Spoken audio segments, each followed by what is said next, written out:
The signal cut through my headset like a blade, and I nearly dropped my tablet on the floor of the observation deck. Every light on the communication panel turned red at once. I had been a junior attaché for exactly 14 months, and nothing in my training had prepared me for the sound that came next. The voice of King Vestral of the Zorlath Dominion, broadcasting to every inhabited world in the Concord at the same moment. I stood frozen next to Ambassador Doran Whitfield, who had gone pale the instant the King's seal appeared on the main screen. Around us, the delegation hall on Concord Station fell silent. Diplomats from a dozen species stopped mid-conversation. Even the translation drones, which never stopped humming, seemed to hold their breath. People of the Concord, the King's voice rolled out, deep and confident, dripping with the kind of certainty that only comes from a species that has never lost a war.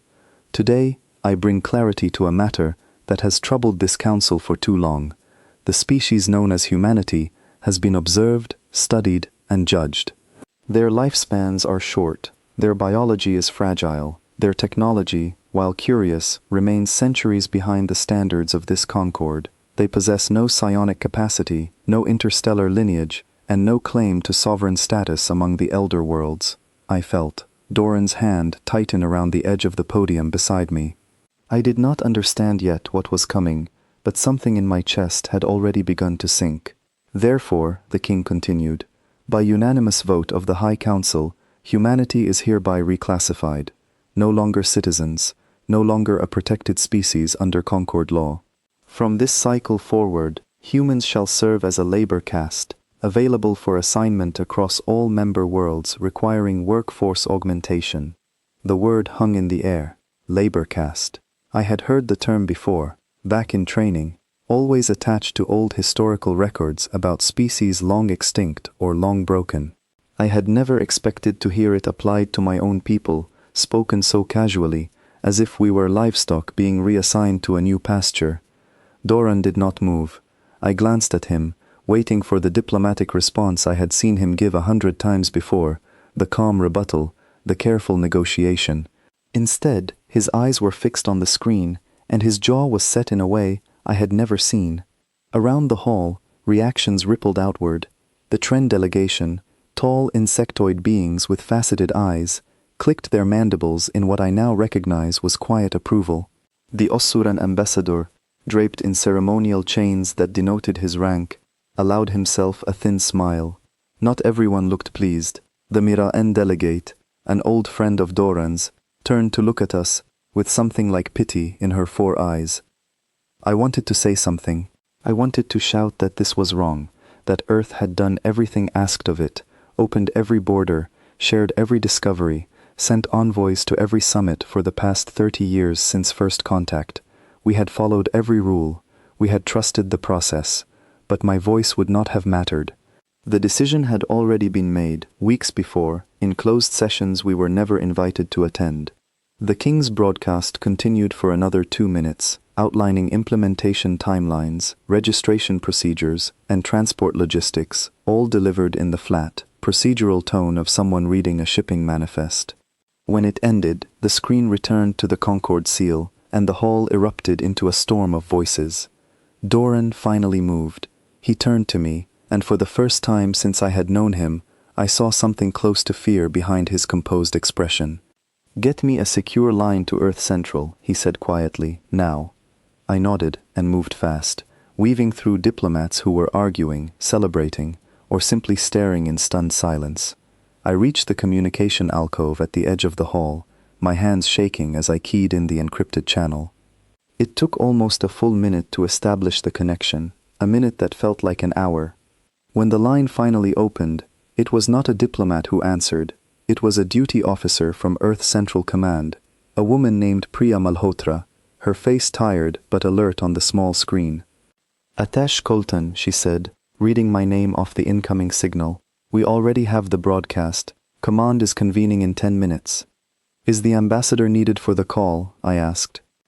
"No," Priya said, and something in her voice made the back of my neck go cold. "Not this one. This one is for the fleet." The line cut before I could ask what that meant. I stood there for a moment, staring at the blank screen, replaying her words. The fleet. Earth had a fleet, of course, A modest collection of research vessels, cargo haulers, and a handful of defense cruisers we had built mostly for show, to prove we belonged among the stars. It was nothing compared to the war fleets of the Zorlath Dominion or the Tren Assembly. Everyone knew that, including us. So why would the fleet need to convene before the diplomats even finished their statements? I returned to Doran and relayed what Priya had said. He listened without interrupting, his eyes distant, and when I finished he simply nodded, as if confirming something he already suspected. "Doran," I said, "what does that mean? The fleet convening?" He was quiet for a long moment, watching the chaos of the hall around us, ambassadors shouting over each other, security drones trying to maintain order, the Osuran delegation already filing paperwork to claim the first shipments of human labor. Finally he spoke, and his voice was low enough that only I could hear it. "It means Earth is done asking," he said. "It means we are about to find out what happens when a species finishes being patient." I did not understand the full weight of those words yet. I thought he meant sanctions, perhaps a formal protest, maybe even a withdrawal from Concord trade agreements. Earth's economy depended heavily on Concord shipping lanes, and losing access to them would hurt us badly. Surely that was the worst outcome anyone could imagine. I was wrong, though I would not learn how wrong for several more weeks. That night, I could not sleep.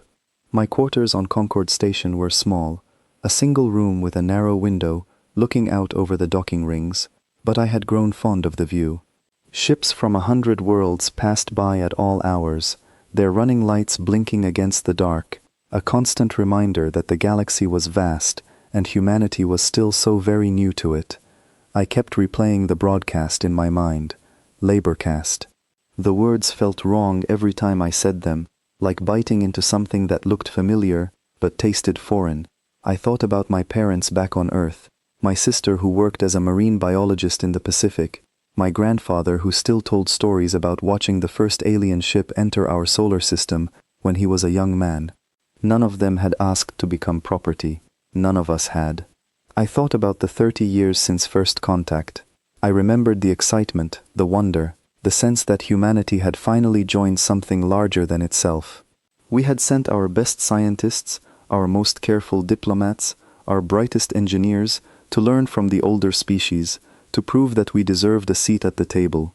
We had shared our medical breakthroughs freely, opened our archives, welcomed alien delegations onto our own soil without hesitation. We had trusted that good faith would be met with good faith.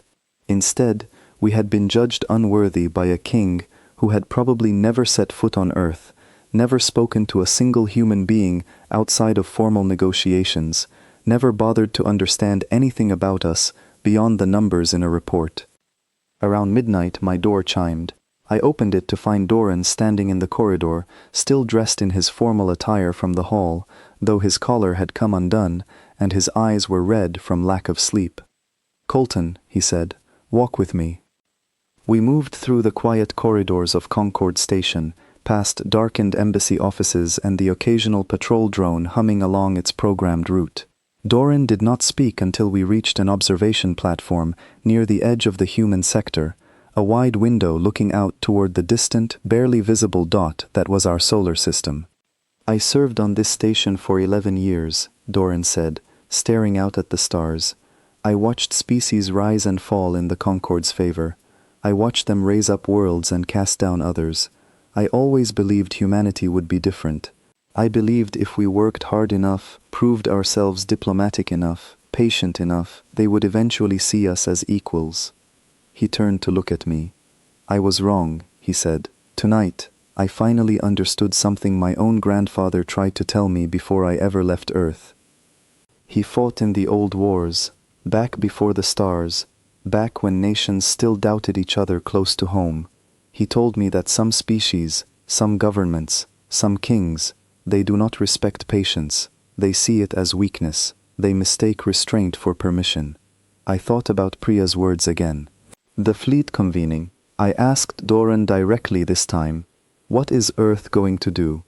Doran was silent for a long moment, and when he finally answered, his voice had changed.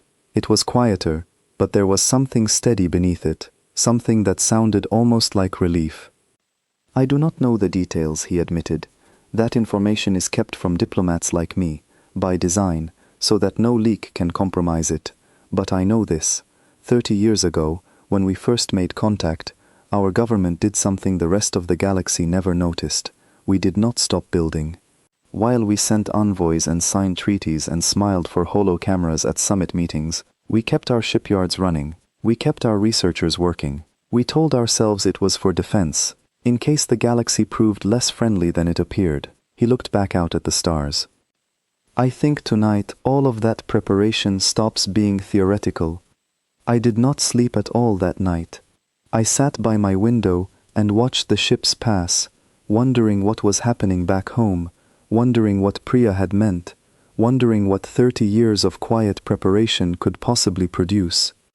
2 days later, the registration offices opened across a dozen Concord worlds, ready to begin processing human labor assignments as the King's decree demanded.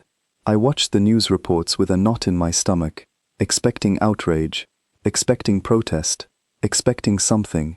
Instead, something stranger happened. The offices sat empty. Not a single human world submitted registration data. Not a single human ship reported for reassignment. Communications from Earth and its colonies, which had always been reliable, steady, almost boringly predictable, simply stopped.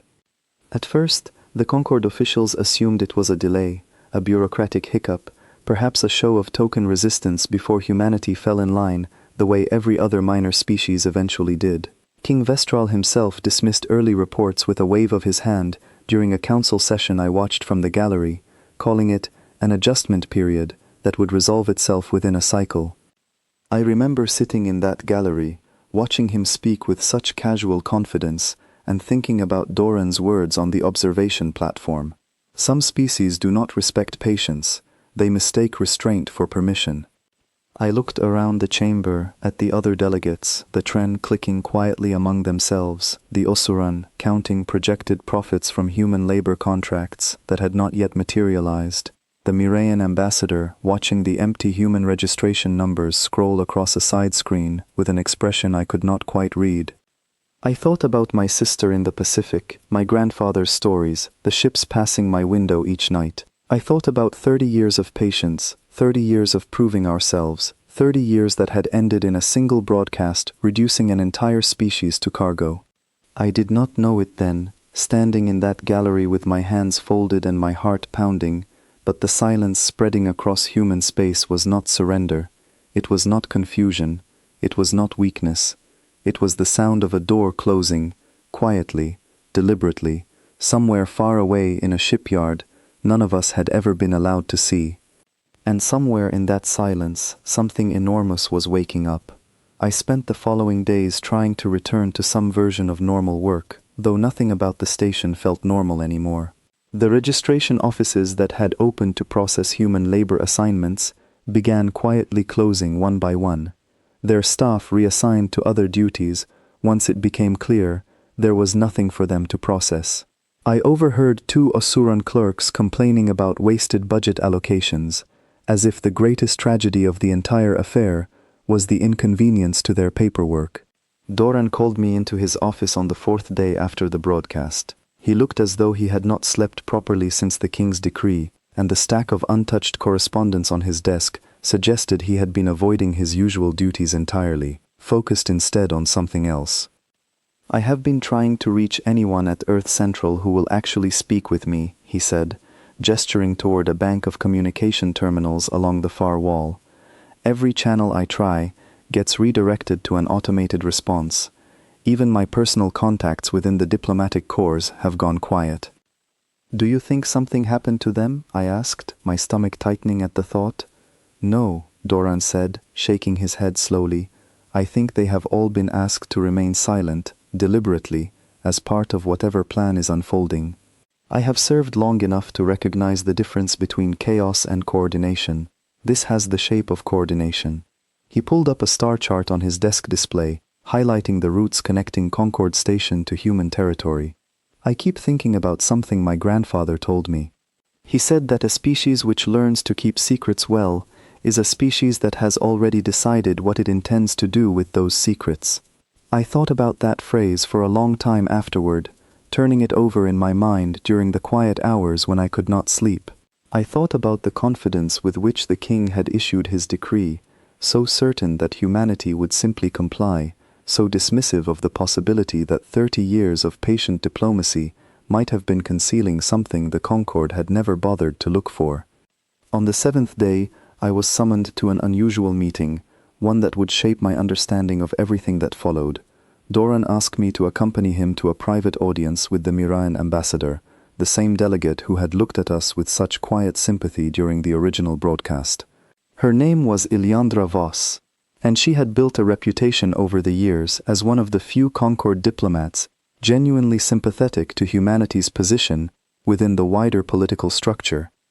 We met in a small, private chamber, away from the main delegation hall, the kind of space reserved for conversations that neither side wished to have recorded through official channels.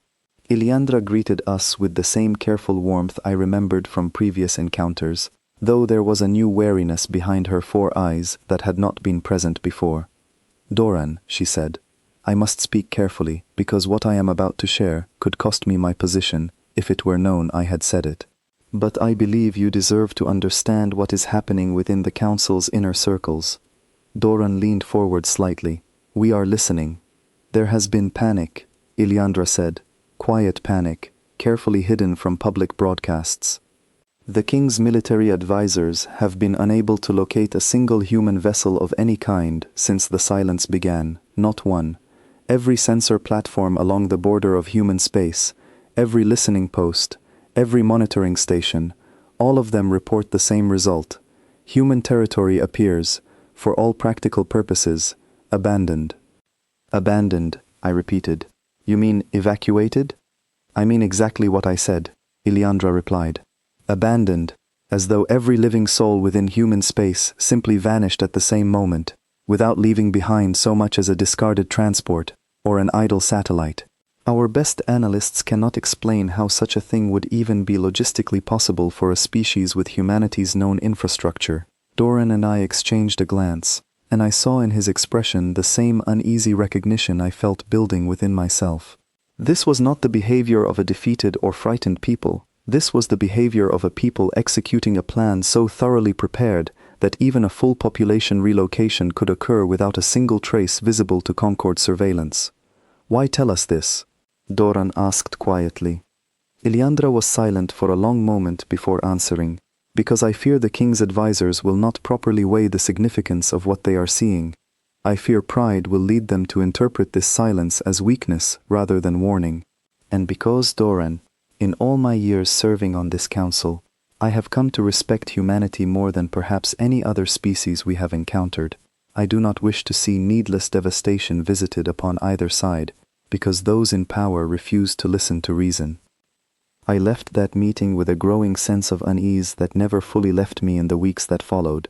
I thought constantly about what kind of preparation could accomplish something so complete, so invisible, that an entire Concord surveillance network found nothing to report. I thought about the shipyards Doran had mentioned, the quiet decades of construction hidden beneath the surface of ordinary diplomatic exchange. I did not yet understand the full scope of what humanity had built. None of us did, not even those within the Concord's highest circles of power. But I understood, walking back through the quiet corridors of Concord Station that night, past darkened embassy offices and drifting patrol drones, that the galaxy was about to receive an education in the true cost of underestimating a species simply because its patience had been mistaken for submission. The final days of that first month passed in a strange, suspended quiet, the entire Concord waiting to see what would happen next, uncertain whether to celebrate what they believed was an easy victory or to fear what the silence truly represented. I remained at my post, watching the empty registration offices, listening to the confident but increasingly hollow pronouncements from King Vestral's court, and waiting, as we all were, for the moment when that silence would finally break. 3 weeks into the silence, I stood in a cramped monitoring room on the outer edge of Concord Station, watching a wall of screens that no longer made any sense to me. My name is Elena Marsh, and until that point in my career, I had spent most of my time analyzing shipping manifests for the Concord Trade Authority. It was quiet work, unremarkable, the kind of job that let me send money home to my younger brother while I waited for something more interesting to happen. I got my wish, though not in any way I would have chosen. "Run it again," said my supervisor, a Tren analyst named Skiraxis, his mandibles clicking with impatience. "The numbers cannot be correct." I ran the query again. The result did not change. Human trade activity across all monitored Concord routes had dropped to 0. Not reduced, not delayed, 0. Every registered human cargo vessel, every colonial transport, every scientific research ship, all of it had simply vanished from the tracking grid. "Ships do not disappear," Skiraxis said, more to himself than to me. "Even destroyed ships leave debris signatures. Even rogue ships leave engine trails. This is not possible." I pulled up the last confirmed positions of a dozen human vessels, cross-referencing them against current sensor sweeps. Every single one showed the same pattern. A ship would be traveling its normal route, transmitting its normal identification signal, and then, at some point in the past 3 weeks, it would simply stop. No distress call, no wreckage, no final transmission, just silence, as if the ship had calmly turned off its lights and walked out of the room.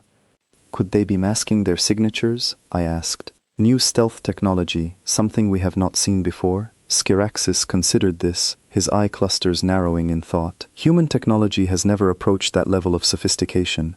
Their ships are functional, efficient for their size, but crude compared to Concord standards. A masking field capable of fooling every sensor array in Concord space would require technology decades beyond anything they have shown us." I did not say what I was thinking, which was that perhaps humanity had technology it had simply never shown us. I had read enough history to know that species rarely reveal the full extent of their capabilities to potential rivals, especially not to a Concord that had just declared them property. Over the following days, the pattern repeated across every human colony world we monitored. Populations that should have been visible from orbit, going about their daily business, simply stopped appearing on standard surveillance.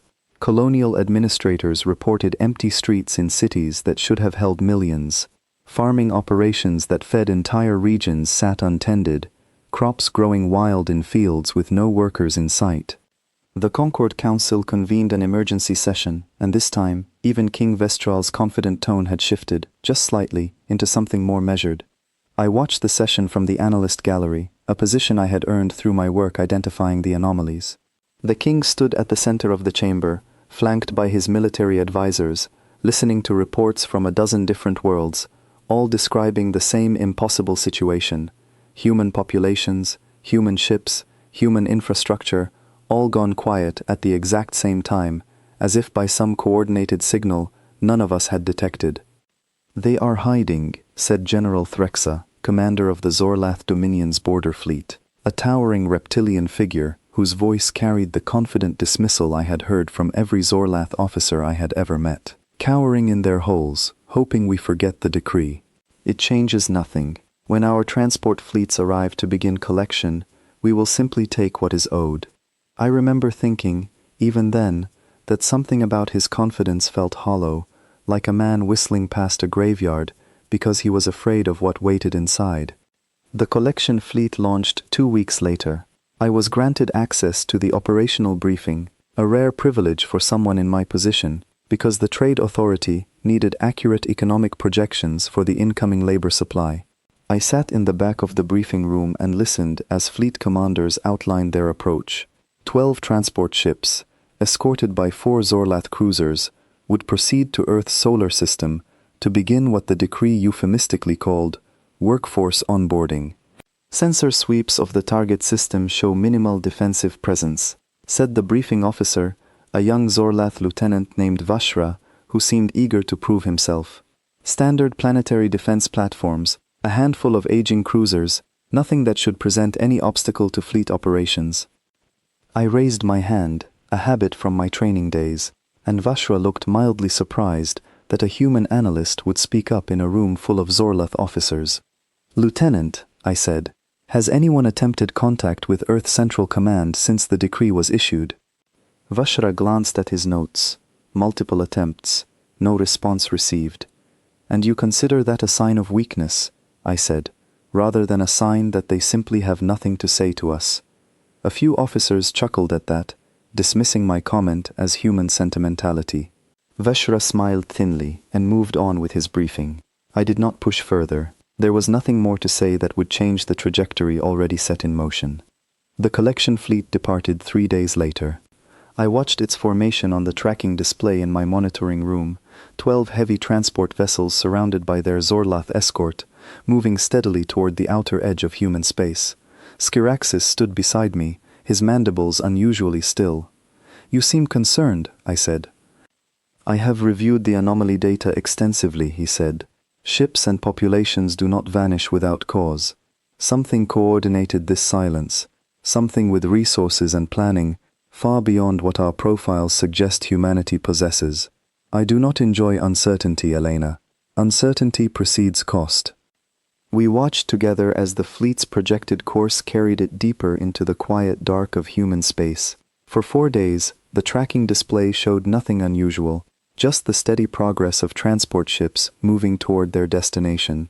On the 5th day, the fleet's telemetry stopped updating.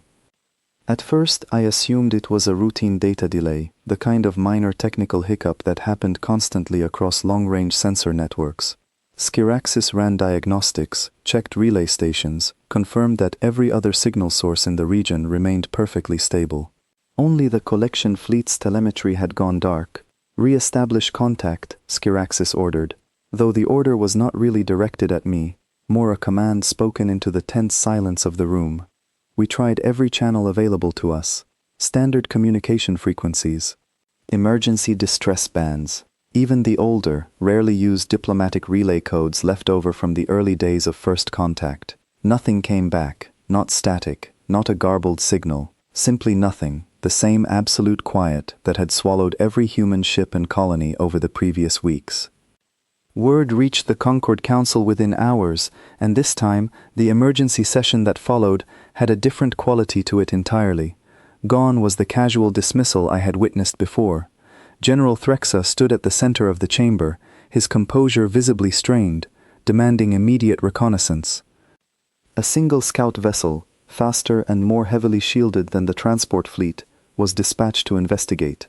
I watched its progress from my monitoring station, my hands tight around the edge of my console, though I could not have said exactly why I felt so anxious about the outcome.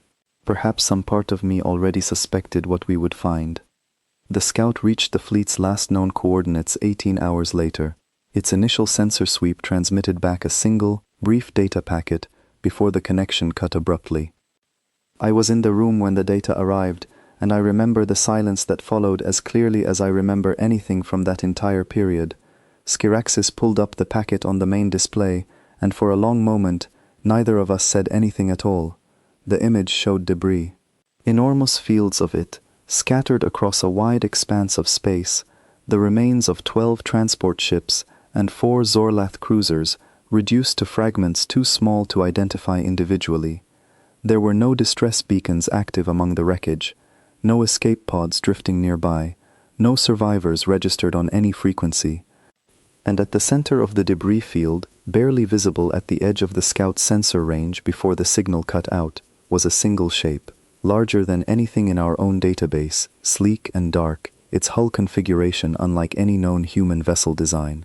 It was not fleeing the scene, it was not attempting to hide, it simply sat there, motionless, as if waiting. "That cannot be a human ship," Skiraxis said quietly, staring at the frozen image. "Nothing in our records shows humanity possessing vessels of that scale." I stared at the shape on the screen, and something in my chest, some part of me that had spent 30 years watching humanity apologize for its own existence in front of species that considered us primitive, felt a strange and unfamiliar sense of recognition. I did not know what that ship was. I did not know who commanded it or what it intended, but I understood, in that moment, that Doran Whitfield's words from weeks earlier, words I had heard second-hand through colleagues in the diplomatic corps, had been correct. Humanity had not been hiding out of fear, we had been building. The Concord Council convened again within the hour, and I was called before them, along with Skiraxis, to present what little data we had recovered. I stood in that grand chamber, surrounded by delegates from a dozen species who had spent 30 years treating humanity as a curiosity at best and a resource at worst, and I watched their expressions shift from confusion to concern to something that looked remarkably like fear. King Vestrol sat at the head of the council, his expression unreadable, though his hands gripped the arms of his throne with visible tension. When I finished presenting the debris field data, he asked a single question, his voice carrying none of the confidence I had heard in his original decree. "What do the humans want?" I looked at him for a long moment, thinking about my brother back home, about the empty streets on colony worlds that had once been bustling with human life, about the silence that had swallowed an entire species for 3 weeks before erupting into something none of us had anticipated. "I do not know," I said honestly. "But I suspect we are about to find out." The chamber fell silent, and somewhere far beyond the edges of Concord space, in the quiet dark where the debris fields still drifted, that single dark shape remained, patient and unmoving, the first visible sign of whatever humanity had been preparing during 30 years of careful, deliberate patience. In the days that followed, I found myself reassigned from routine trade analysis to a dedicated task force established specifically to interpret the growing volume of unusual activity across human space. Skiraxis remained my direct supervisor, though our small team expanded quickly to include analysts from several other Concord member species, all of us working under the same mounting pressure to explain something none of us fully understood. I spent long hours reviewing archived sensor data from the decades since first contact, searching for any earlier indication of the capability we had just witnessed. What I found instead was a pattern of careful, deliberate modesty. Every human vessel registered with Concord trade authorities over 30 years had been built to specifications just slightly below the technological standards of comparable Concord ships, never impressive enough to draw serious scrutiny, never advanced enough to suggest hidden ambition. It was, I realized, a masterclass in strategic restraint, a species presenting itself as consistently, believably unremarkable, while concealing whatever true capability it possessed. "They wanted us to underestimate them," I said to Skiraxis one evening, as we reviewed yet another batch of archived shipping manifests that revealed nothing beyond ordinary trade activity. Every ship, every trade agreement, every diplomatic exchange, all of it was built around a single unspoken goal: convince the Concord that humanity posed no threat worth taking seriously. Skiraxis considered this for a long moment, his mandibles clicking softly in the way I had come to recognize as deep thought. "If that assessment is correct, then the scale of patience required is almost beyond comprehension. 30 years of consistent, disciplined restraint, maintained across an entire species, coordinated well enough that not a single leak, not a single moment of carelessness revealed the truth to any Concord observer." "What does that tell you about what happens next?" I asked. "It tells me," Skiraxis said quietly, "that whatever remains hidden is likely far more significant than what we have already witnessed." Word of the destroyed collection fleet spread through Concord media within days, though official statements attempted to minimize the scope of the disaster, framing it initially as an unfortunate accident rather than a deliberate act of retaliation. I watched these carefully worded broadcasts with growing frustration, understanding that the truth would eventually become impossible to hide, regardless of how carefully the council tried to manage public perception in the meantime. I was called before a closed session of military intelligence roughly 2 weeks after the debris field discovery, asked to present my findings alongside several other analysts who had been independently investigating different aspects of the growing crisis. The room was smaller than the full council chamber, populated mostly by senior military officers and a handful of trusted advisors, all of them listening with the kind of focused attention that suggested the earlier dismissiveness had finally given way to genuine concern.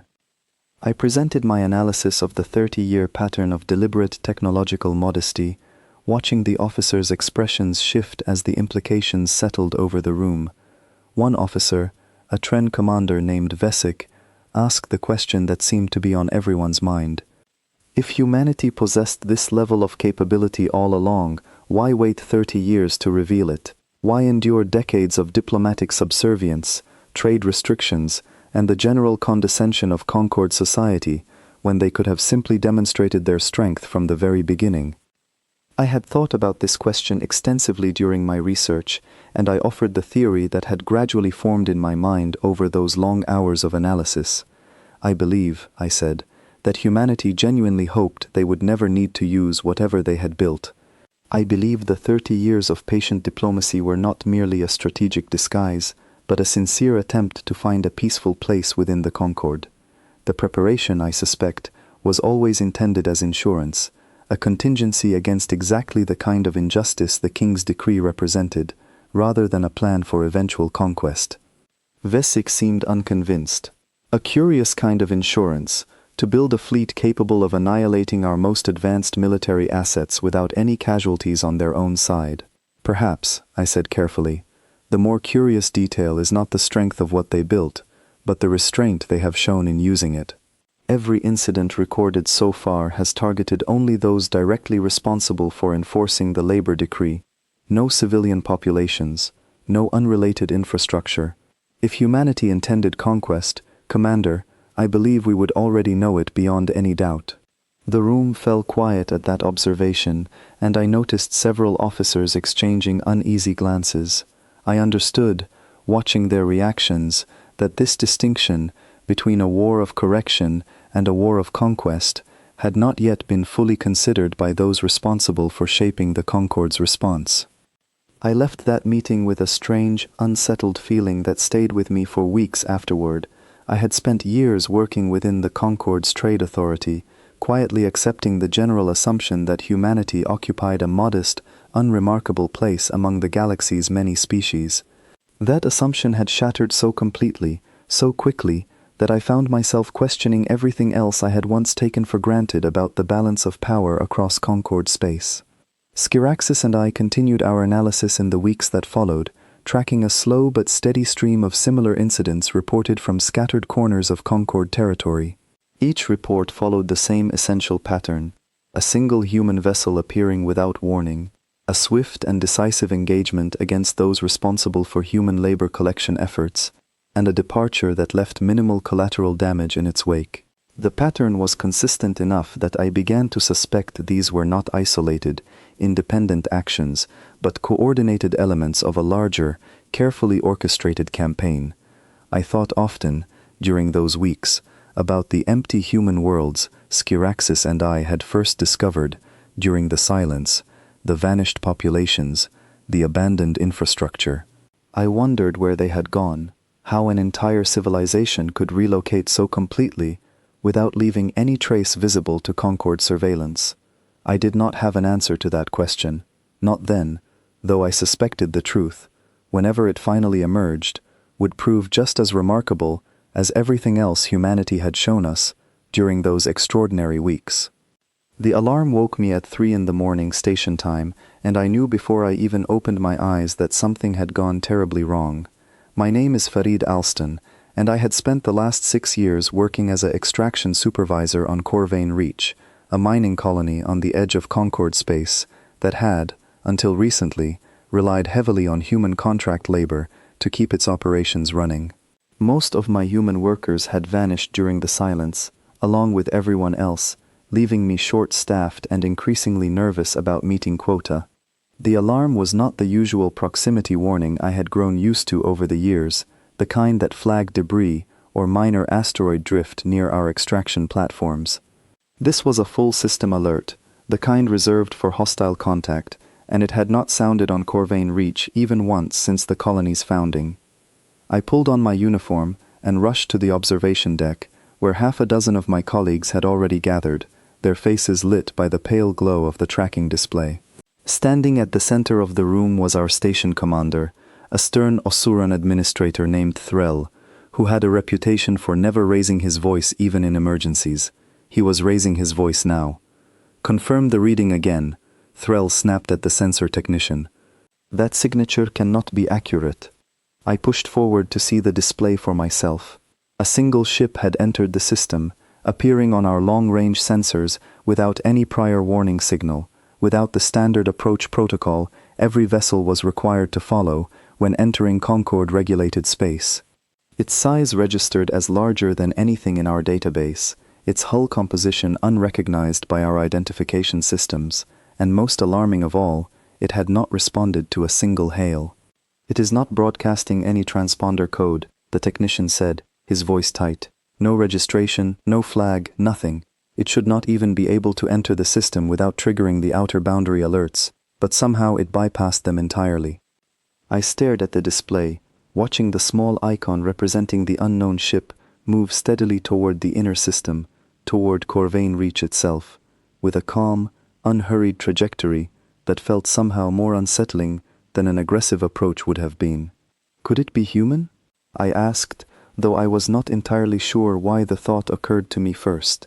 Perhaps it was the timing, coming so soon after the reports of the destroyed collection fleet that had spread through Concord channels over the past several days, reports that every administrator in this room had read with a mixture of disbelief and dread. Threll turned to look at me, his expression grim. "That is what I fear, Supervisor Alston, and if it is, then we are entirely unprepared." Corvain Reach had never been a military installation. Our defenses consisted of a handful of automated point defense turrets designed to handle stray asteroids, not warships. We had no fleet of our own, no significant weapons platforms, nothing that could meaningfully oppose a vessel of the size now approaching our system. "Attempt contact again," Threll ordered. "All channels, diplomatic, emergency, everything we have." The technician complied, sending out a broad-spectrum hail that should have reached any vessel within range, regardless of its communication protocols. For a long moment, nothing happened. The unknown ship continued its slow, deliberate approach, giving no indication that it had even registered our attempts. Then, without warning, our screens flickered, and a response came through, not in the form of a voice or a video transmission, but as a simple text message displayed across every communication terminal in the station simultaneously. The message read, "Stand down all defense systems. Release all human personnel from active contracts. Compliance ensures your safety." I remember the room going completely silent as everyone read those words. Threll's expression shifted from concern to something closer to disbelief. "They are giving us instructions," he said, almost incredulous. "As though we are the ones who need to be told how to behave." "Commander," I said carefully, "given what happened to the collection fleet, I would recommend we comply." Threll turned to me sharply. "Supervisor Alston, this station has operated under Concord authority for over 40 years. We will not simply hand over our operations because of a single unidentified vessel and a text message." I wanted to argue further, but I understood my place in the chain of command, and Threll's authority on this matter was final. He ordered our defense turrets brought to active status, a largely symbolic gesture given their limited capability, and sent a formal request for reinforcement to the nearest Concord military outpost, several hours away by fastest travel. The unknown ship reached optimal engagement range roughly 40 minutes later. I watched from the observation deck as our automated turrets opened fire, their shots tracking toward the massive vessel with the kind of precision our systems were designed for. Every shot missed its mark, not because our targeting had failed, but because the ship itself seemed to shift position at the last possible moment, each time, as though anticipating our fire before we had even triggered it. "That is not possible," the technician said, his voice rising with something close to panic. "No ship should be able to react that quickly, not without predictive targeting technology decades beyond our own capabilities." I watched the display, my hands gripping the edge of the console, waiting for the moment the ship would finally retaliate. It did not fire back immediately. Instead, it continued its approach, closing the distance between itself and our extraction platforms with the same unhurried patience it had shown from the very start. When it finally responded, it did not target the station itself. Instead, a section of our platform, the section housing the automated turret array that had just fired on it, simply ceased to exist. There was no visible weapon discharge that I could identify, no flash of energy or projectile trail on our sensors.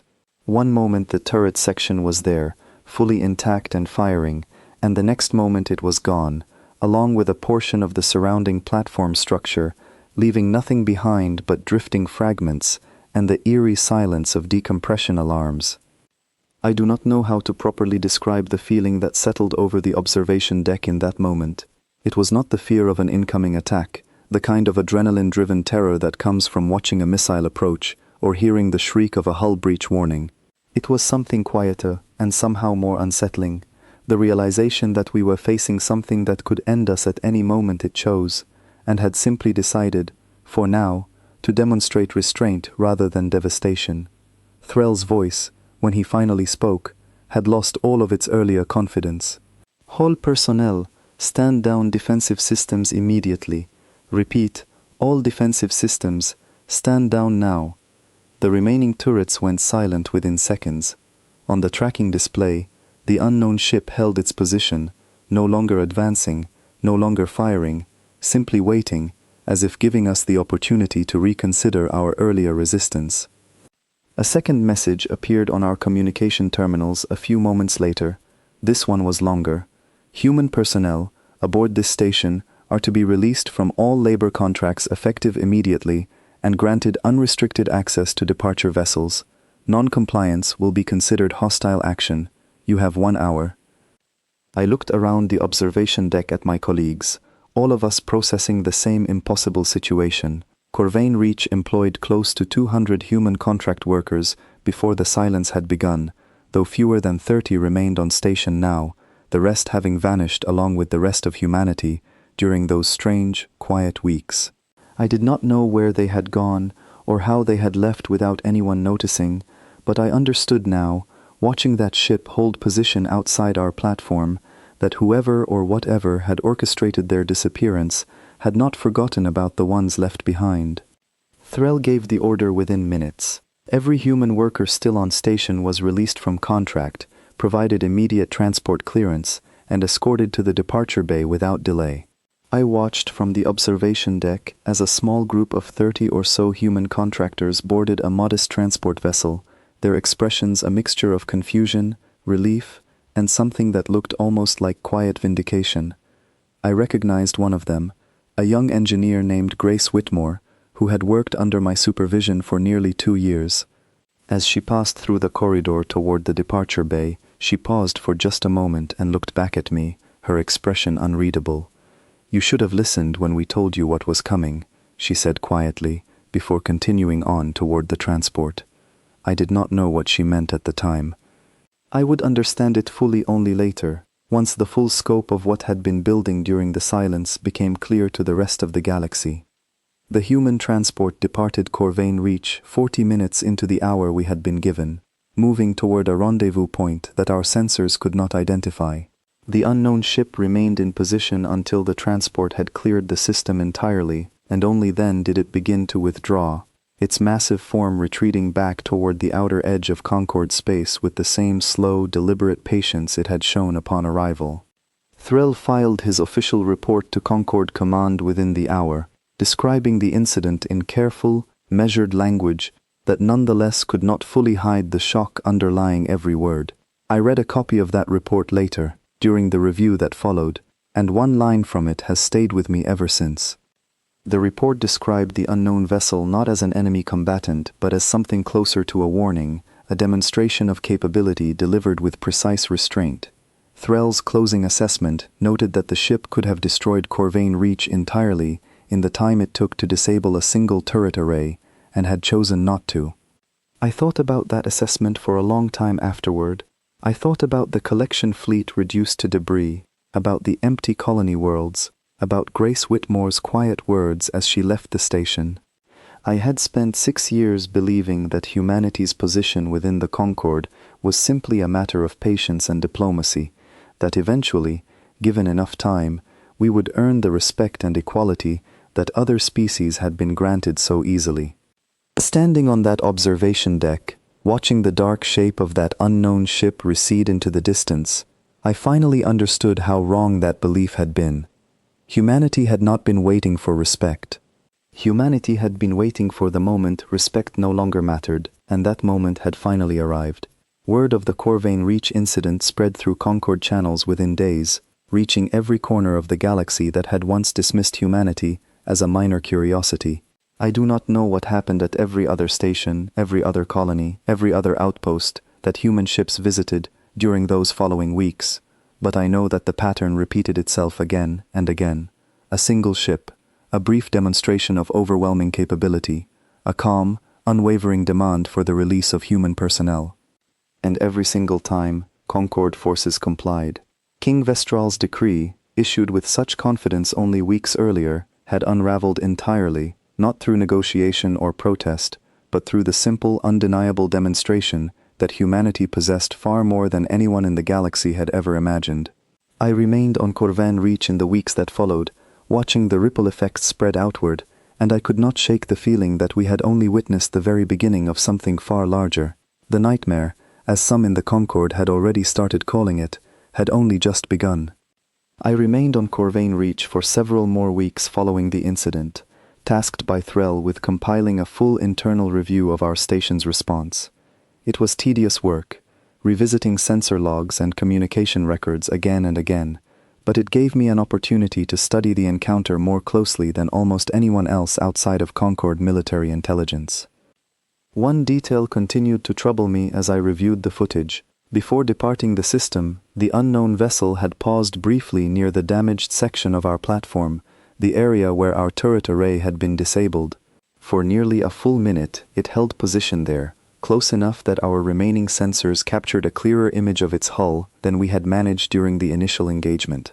I studied that image for hours, comparing it against every known vessel classification in Concord archives, and found nothing that matched. The hull bore markings I did not recognize, a simple emblem near what I assumed was the bow, difficult to make out clearly even with sensor enhancement. It looked, as best as I could determine, like a stylized compass rose, the kind of navigational symbol humans had apparently used in their own history, long before reaching the stars. I mentioned this observation in my report, though I was not certain what significance, if any, it carried. Grace Whitmore's departing words continued to occupy my thoughts as well. You should have listened when we told you what was coming. I tried to recall any specific warning she or other human workers might have given during their time on the station, searching my memory for some overlooked comment, some casual remark that I had failed to properly consider at the time. I found what I was looking for eventually, buried in a routine personnel meeting from nearly a year before the King's decree. Grace had raised a concern during a discussion about renewing human labor contracts, mentioning almost offhandedly that Earth's government had grown increasingly frustrated with the terms Concord authorities continued to impose on human workers across various colonies. At the time, I had dismissed her comment as ordinary workplace grievance, the kind of complaint every labor force voiced occasionally regardless of species. Looking back at the transcript now, I recognize something else entirely, a quiet warning that had gone completely unheeded. Thrill reviewed my findings without much visible reaction, though I noticed him growing increasingly withdrawn as the weeks passed. Corvain Reach's mining operations had slowed considerably without human labor to supplement our workforce, and the station's economic outlook had darkened alongside the growing uncertainty rippling through the wider Concord. "Do you believe this will end quickly?" I asked him one evening, as we reviewed quarterly production figures that showed a troubling decline across every metric that mattered to the station's continued operation. Threll considered the question carefully before answering.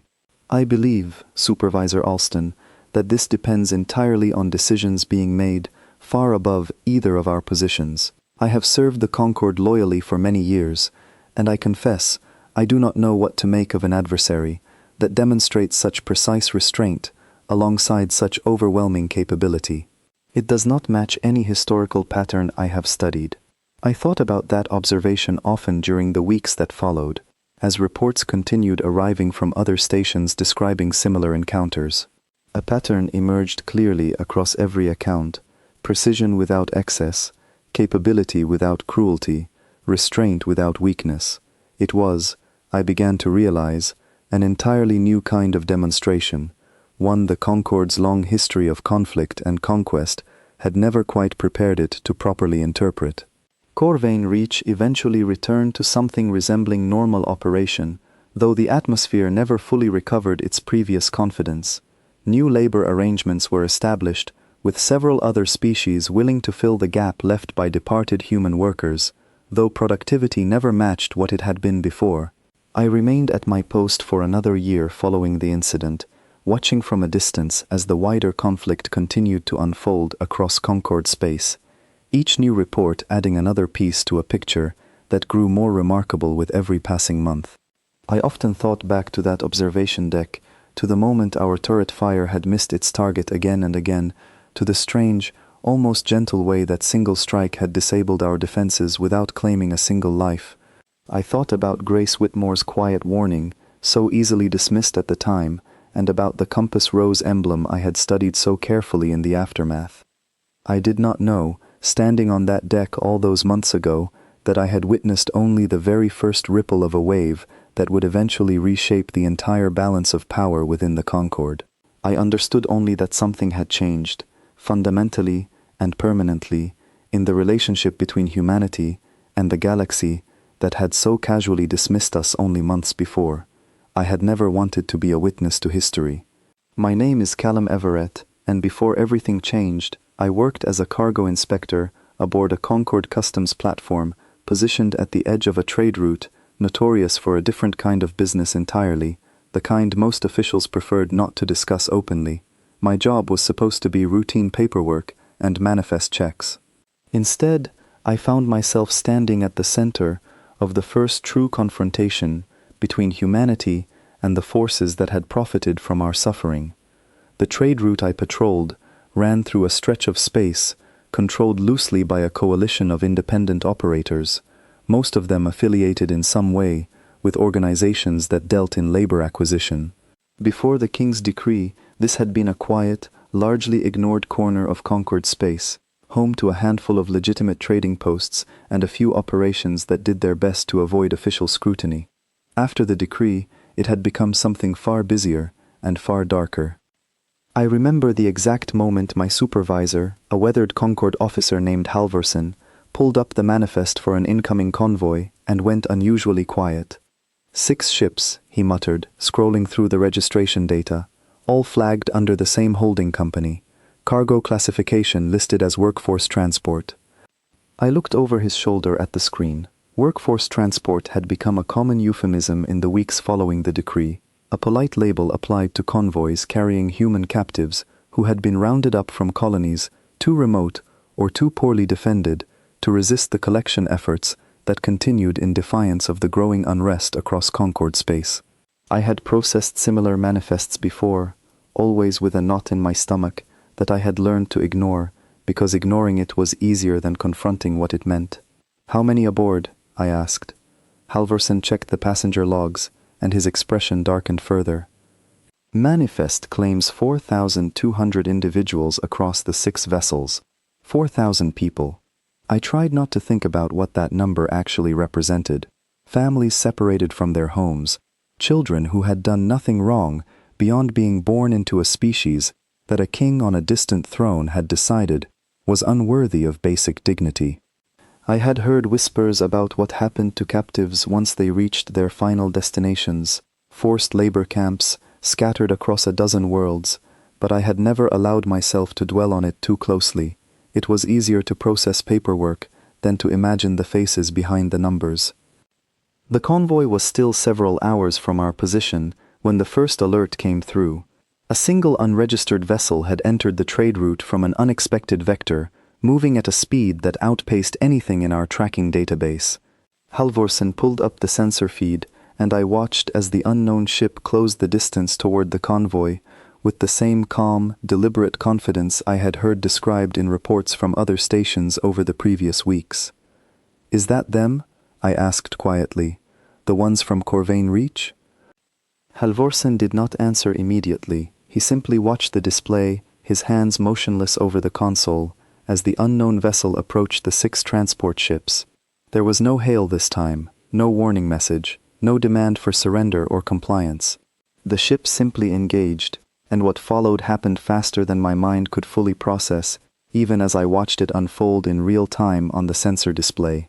The first transport ship's engines flared briefly, an emergency evasive maneuver that failed to matter at all.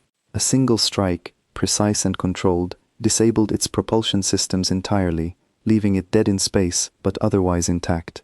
I remember feeling a strange flicker of relief at that, some part of me hoping this would be a demonstration rather than destruction, the same pattern Threll had described from Corvain Reach. The second and third transport ships attempted to scatter, breaking formation in an effort to escape the immediate area. The unknown vessel pursued neither of them directly. Instead, it released something I had never seen before, small drone-like objects that moved with astonishing speed, each one targeting a single ship's engine array with surgical precision. Within moments, all 6 transport vessels had been disabled, drifting powerless but structurally whole, their crews presumably alive, but no longer capable of continuing their journey. I exhaled slowly, allowing myself to believe that this confrontation would end the way the others had, with a demand for release and a peaceful withdrawal. Then the escort ships arrived. 4 armed vessels, hired security contracted by the holding company to protect the convoy from exactly this kind of interference, emerged from a nearby debris field, where they had apparently been stationed as a precaution. They opened fire immediately, without warning, their weapons targeting the unknown vessel in a coordinated barrage that lit up our sensor display with dozens of simultaneous impact signatures. I held my breath, certain I was about to watch the unknown ship finally suffer real damage after weeks of seemingly effortless dominance. Instead, what I witnessed next has remained with me every day since, and I have struggled, even now, to find the right words to describe it without either softening the truth or making it sound more dramatic than it actually was. The unknown vessel did not merely defend itself, it responded to the coordinated assault with a level of controlled, absolute finality that left no ambiguity about the difference in capability between itself and its attackers. Each of the 4 escort ships ceased to register on our sensors within the span of perhaps 90 seconds, their signatures simply ending, one after another, with a precision that felt less like combat and more like the deliberate correction of an error. Halvorsen had gone completely silent beside me, his hand pressed against his mouth in a gesture I had never seen from him before. I understood, watching that display, that we were not looking at a battle in any conventional sense. We were looking at a demonstration of the gap between what humanity had built during 30 years of silence and what the rest of the galaxy had assumed we were capable of. The unknown vessel did not pursue any further engagement. Once the escort ships had been neutralized, it moved methodically between the 6 disabled transport vessels, and I watched as small shuttlecraft, marked with symbols I did not recognize at the time, but would come to know well in the following months, docked with each transport in sequence. Halvorsen managed to re-establish a partial sensor feed from one of the transport ships, and what came through gave me my first real glimpse of what humanity had built. The shuttle crews moved with quiet, practiced efficiency, opening the cargo holds where the captives had been held, providing immediate medical attention to those who needed it, and beginning an orderly evacuation process that showed no trace of chaos or improvisation. This was not a rescue born of desperation. It was a plan, executed with the same calm precision that had characterized every other aspect of the confrontation. I watched footage later, shared widely once the incident became public knowledge across Concord networks, of the freed captives being helped aboard transport shuttles, some crying, some silent with shock, many simply staring in disbelief at the crew members helping them, human faces wearing uniforms unlike anything associated with Earth's known fleet. One piece of footage in particular stayed with me, a young mother clutching her child, being guided gently by a crew member who knelt down to speak with the child directly, before continuing to help other families toward the waiting shuttles. There had been no demands issued to the holding company that owned the convoy, no message sent to Concord authorities requesting acknowledgement or negotiation. The unknown vessel had simply arrived, dismantled every element of the operation that stood in its way, freed every captive aboard, and departed, all within the span of a few hours, leaving behind 6 disabled but intact transport ships and the wreckage of 4 escort vessels as the only evidence of what had occurred. Halvorsen filed his report to Concord Command that evening, and I remember him sitting at his console for a long time afterward, staring at the blank screen once the transmission had finished sending. 4,000 people, he said quietly, almost to himself. 4,000 people, and they saved every single one, without losing a single life on their side. I did not respond immediately. I was thinking about the young mother in the footage, about the child she had been holding, about how close that family had come to disappearing into a labor camp on some distant world, forgotten by a galaxy that had decided their species was unworthy of basic protection. "Do you think this was the only convoy?" I asked eventually. Halvorsen shook his head slowly. "I do not think so. I think this was simply the first one we witnessed directly. I suspect there have been others, and I suspect there will be many more before this is finished." He was right. Over the following weeks, similar reports began surfacing from other sectors, other trade routes, other holding operations that had believed themselves safely distant from Concord oversight. Each incident followed a similar pattern, precise, controlled, and utterly devastating to anyone who stood between humanity's ships and the captives they had come to retrieve. What struck me most, reviewing the growing collection of reports and footage over those following weeks, was the complete absence of unnecessary destruction. Every account described the same restraint I had witnessed firsthand, disabled ships rather than destroyed ones whenever possible, captives handled with careful attention and genuine concern, and only those who had actively chosen to profit from human suffering facing the full weight of humanity's response. I thought often, during that period, about the king's original decree, the casual dismissal of an entire species as unworthy of dignity or freedom. I thought about how confidently that decree had been issued, how certain King Vestral and the Concord Council had seen that humanity would simply accept its new classification without meaningful resistance. Standing on that customs platform, reviewing report after report of holding operations dismantled with surgical precision and captives returned safely to their families, I understood that the Concord had made a catastrophic miscalculation. They had judged humanity based on our ships, our technology, our visible presence within their networks, all of it deliberately modest, deliberately unthreatening, cultivated over 30 years to avoid exactly the kind of confrontation that had now become inevitable. They had never once considered what we might have been building in the quiet spaces they never bothered to examine. Halvorsen resigned from Concord Customs Service 2 months after the convoy incident, citing reasons he never fully explained to me, though I suspected they had something to do with the growing list of holding operations he had unknowingly helped facilitate during his years of processing manifests without asking too many questions. I remained at my post a while longer, watching the reports continue to arrive, each one adding to a growing picture of an operation far larger and far more organized than anyone in the Concord had imagined possible. The nightmare that some officials had begun whispering about after Corvain Reach had fully arrived, and it showed no sign of slowing down. Humanity, having spent 30 years proving its patience to a galaxy that mistook restraint for weakness, had finally begun to demonstrate exactly what that patience had been building toward all along. I continued working at the customs platform for several more months after that first convoy incident, though the nature of my role shifted considerably as the wider Concord began scrambling to understand the full scope of what was unfolding across its territory. I found myself increasingly consulted by military intelligence officers eager to understand the patterns emerging from the trade routes I had monitored for years, patterns that had once seemed mundane but now carried enormous significance. One afternoon, several weeks after the initial convoy incident, I was approached by a young intelligence officer named Petra Lindquist, assigned to compile a comprehensive report on holding operations across the sector. She had reviewed my original manifest records extensively and wanted to understand more about the holding company whose convoy had been intercepted. "The registration data traces back through 6 different shell corporations," she told me, spreading a series of documents across my console, each one designed specifically to obscure the true ownership structure. Whoever built this network understood exactly how to exploit gaps in Concord oversight.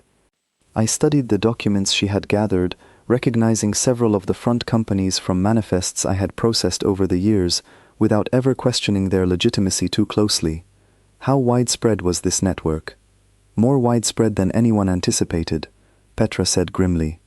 We have identified at least 14 separate holding operations across 6 systems, all connected through the same web of shell corporations, all actively acquiring human captives in direct violation of Concord law, even before the king's decree provided legal cover for the practice. I felt a familiar knot forming in my stomach as I absorbed this information. You are saying this practice predates the decree itself? Significantly, Petra confirmed. The decree did not create this industry. It simply legitimized and expanded something that had already existed for years, operating in the shadows of Concord oversight, exploiting loopholes in labor regulation that technically applied to synthetic workers rather than biological captives. Humanity's classification as a labor caste simply removed the legal ambiguity these operations had previously needed to navigate carefully. This revelation changed something in my understanding of the entire conflict. I had assumed, along with most of the Concord I imagined, that the crisis had begun purely with the king's decree, a single reckless proclamation that triggered an unprecedented response. Learning that a shadow industry had already existed for years, quietly profiting from human vulnerability, well before any official policy sanctioned it, reframed everything I thought I understood about the timeline of events. I mentioned this to Petra, and she nodded grimly. I suspect this is precisely why humanity's response proved so swift and so thoroughly prepared. If this network had already been operating for years before the decree, it stands to reason that human intelligence services had already identified and mapped much of its structure long before King Vestral ever issued his proclamation. The decree may have simply provided the final justification humanity needed to act against a threat they had already been quietly monitoring. Over the following weeks, additional reports confirmed this theory. Human forces systematically dismantled each of the 14 holding operations Petra had identified, moving through the network with a thoroughness that suggested detailed prior knowledge rather than reactive improvisation. I watched, through increasingly available Concord intelligence briefings, as one operation after another fell within a coordinated campaign that displayed remarkable organizational sophistication. I remember reviewing footage from one particular operation, a processing facility on a remote moon that had been converted into what officials there euphemistically called a workforce integration center. The footage, recovered after human forces had secured the facility, showed conditions I still find difficult to describe even now: cramped holding cells, inadequate provisions, individuals separated from family members and assigned numbers rather than names for administrative processing. The human response to this particular facility differed slightly from what I had witnessed at the earlier convoy interception. According to reports compiled by Petra's team, the facility's operators had attempted armed resistance rather than surrendering their captives peacefully. The engagement that followed was swift and decisive, and unlike the convoy encounter I had personally witnessed, this confrontation resulted in the deaths of several facility guards who had chosen to fire upon the arriving human forces rather than stand down. I want to note, in documenting this particular incident, that human forces made repeated attempts at peaceful resolution before any confrontation occurred. Recovered communication logs showed at least 3 separate warnings issued to facility personnel, each one offering safe passage in exchange for immediate surrender and release of all captives. Only after these warnings were ignored, and after facility guards opened fire on the approaching rescue team, did the engagement turn deadly. This distinction mattered a great deal to me as I processed everything unfolding around me during that period. Humanity was not indiscriminately violent in its response to the crisis. Every account I reviewed, every report I processed, showed a consistent pattern of restraint offered first. Decisive action taken only when that restraint was actively rejected by those who had chosen to profit from human suffering. Halvorsen, before his eventual resignation, once remarked to me that this distinction represented something almost unprecedented in his experience of interspecies conflict throughout his long career in Concord Customs Service.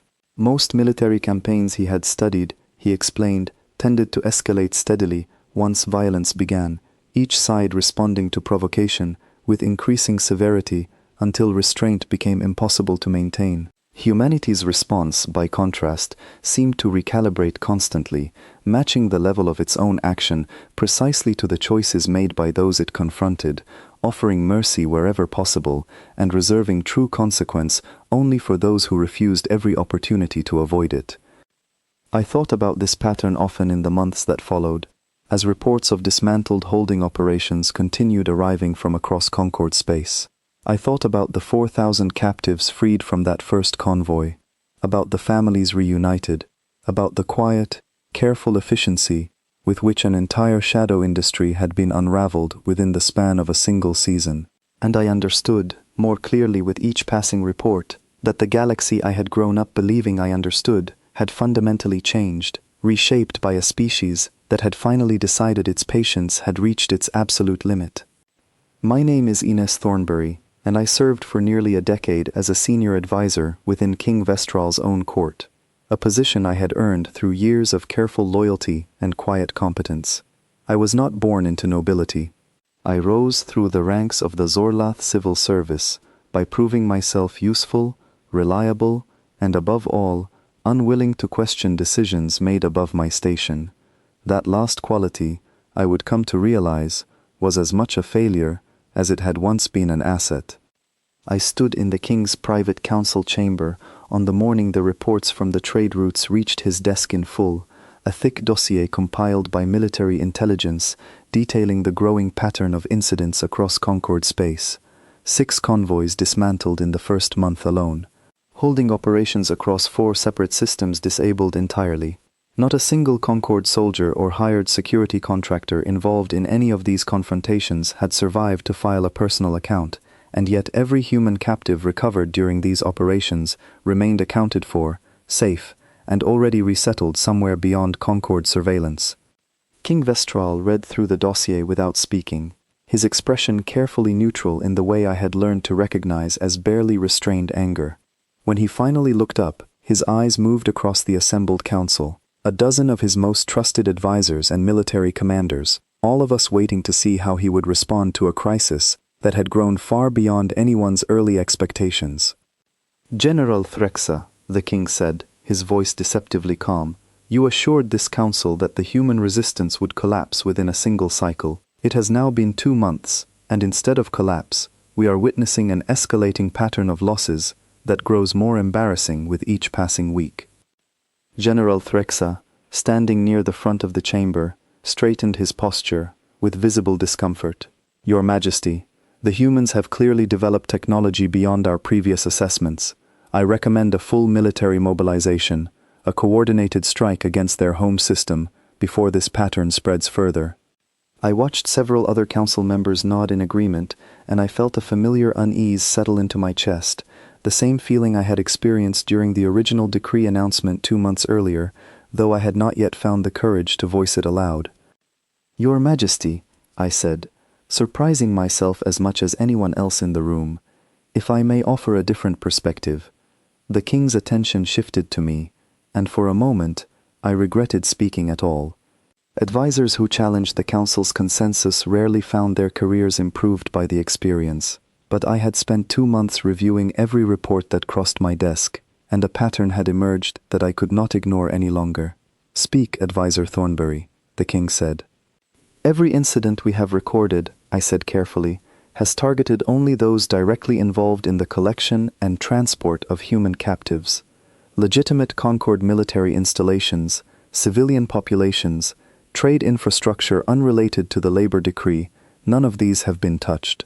The humans are not waging a war of conquest, they are conducting a war of correction, focused entirely on undoing the specific harm caused by your decree." Threxa scoffed audibly. "A distinction without meaning. An attack is an attack, regardless of the target chosen." "With respect, General," I continued, "I believe the distinction matters a great deal. If the humans wish to wage a full war against the Concord, they have demonstrated more than sufficient capability to have already done so. Instead, they have shown remarkable restraint, striking only where their own people were being harmed. This suggests the conflict remains, for now, contained to a specific and correctable cause." I glanced toward the king, hoping he would recognize the opportunity I was trying to present. "Your Majesty, I believe if the decree were rescinded, formally and publicly, this conflict could end without further escalation. The humans have shown no interest in expanding their operations beyond the scope of the original injustice. And Colend. The chamber fell silent for a long moment. I watched the king's expression carefully, searching for any sign that my words had landed, that perhaps reason might prevail over pride. "You suggest I reverse my own decree," King Vestral said slowly. "Publicly admit that the Concord Council miscalculated in its judgment of an inferior species. You understand what that would mean, Advisor Thornbury. Every world watching would see it as weakness. Every rival power within the Concord would seize upon it as an opportunity to challenge my authority. I did not build this throne through concession. Your Majesty," I said, choosing my next words with great care, "I understand the political risk. But I believe the alternative risk, continuing to escalate against a species whose true capabilities remain unknown to us, presents a far greater danger to everything you have built." Threxa stepped forward before the king could respond. "Your Majesty, Advisor Thornbury speaks from a position of caution that borders on cowardice. We are the Zorlath Dominion, architects of the Concord itself. We did not achieve this position by retreating from every challenge that presented itself. I propose we increase pressure, not reduce it. Deploy the full border fleet to human space. Demonstrate that no isolated demonstration of force, however impressive, can withstand the full might of a coordinated Concord military response." I watched the council members shift, several of them nodding along with Threxa's proposal, the familiar pull of pride and tradition outweighing the careful analysis I had spent weeks compiling. I understood, in that moment, that I was fighting against something far larger than logic or evidence. I was fighting against an entire culture built on the assumption that overwhelming force always eventually prevailed, regardless of the specific circumstances at hand. King Vestral considered the competing arguments for a long moment, and when he finally spoke, his decision confirmed exactly what I had feared. "Deploy the border fleet," he said. "Full mobilization. I want a demonstration of Concord's strength that leaves no ambiguity about the consequences of continued human defiance. General Threxa, you will lead the operation personally." Threxa bowed his head, satisfaction evident in his posture. "It will be done, Your Majesty. Within the cycle, the humans will understand precisely why the Concord has never lost a conflict of this nature." I remained silent as the council session concluded, watching the king's advisors filing out of the chamber with renewed confidence, already discussing troop deployments and strategic targets, as though the outcome had already been decided in their favor. I lingered behind, hoping for a final moment to speak privately with the king, though I suspected the opportunity had already passed.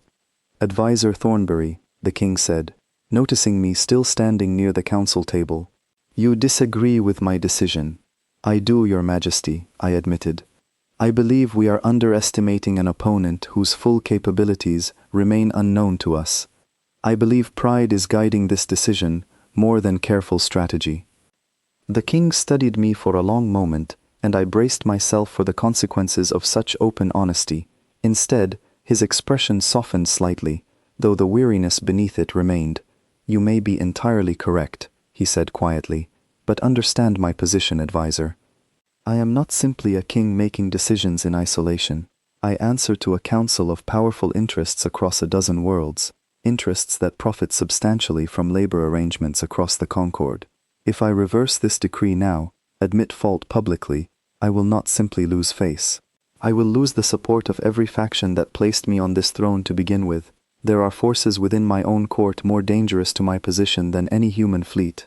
I understood then, more clearly than I had before, that the king's decision was never truly about strategy or strength. It was about survival within a political system that valued pride and profit above careful judgment, a system that had already committed itself so completely to a particular narrative about humanity's inferiority that reversing course had become nearly impossible, regardless of the mounting evidence suggesting the catastrophic error at the heart of that narrative. "Your Majesty," I said quietly, "I hope, for the sake of everyone within the Concord, that General Threxa's confidence proves justified." The king did not respond, and I understood that our conversation had reached its natural conclusion. I left the council chamber that day carrying a weight of dread I could not fully articulate, even to myself. The border fleet departed 3 weeks later, a force unlike anything the Concord had assembled in generations, over 200 warships drawn from a dozen member worlds, coordinated under General Threxa's direct command. I watched the deployment ceremony from the observation gallery, the assembled crowds cheering as the massive fleet formed up beyond Concord Station, preparing for what military commanders described publicly as a decisive campaign to restore proper order to human space. I did not share in the enthusiasm surrounding me.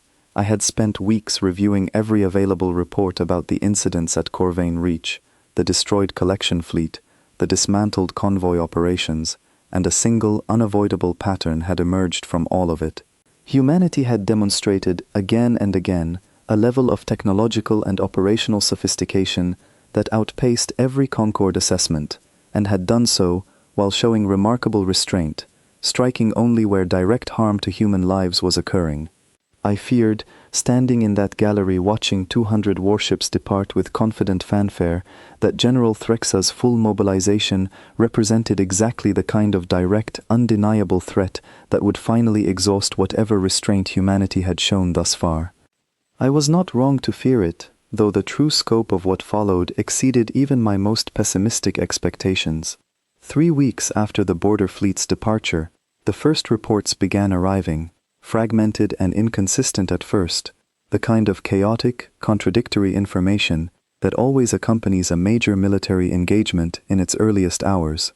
By the time a clearer picture emerged, I understood that King Vestral's decision, driven by pride and political necessity rather than careful judgment, had triggered something far beyond a simple military campaign. It had triggered the full and complete unleashing of whatever humanity had spent 30 years quietly preparing, and the Concord, so confident in its own historical dominance, had no true understanding of what was about to be unleashed against it.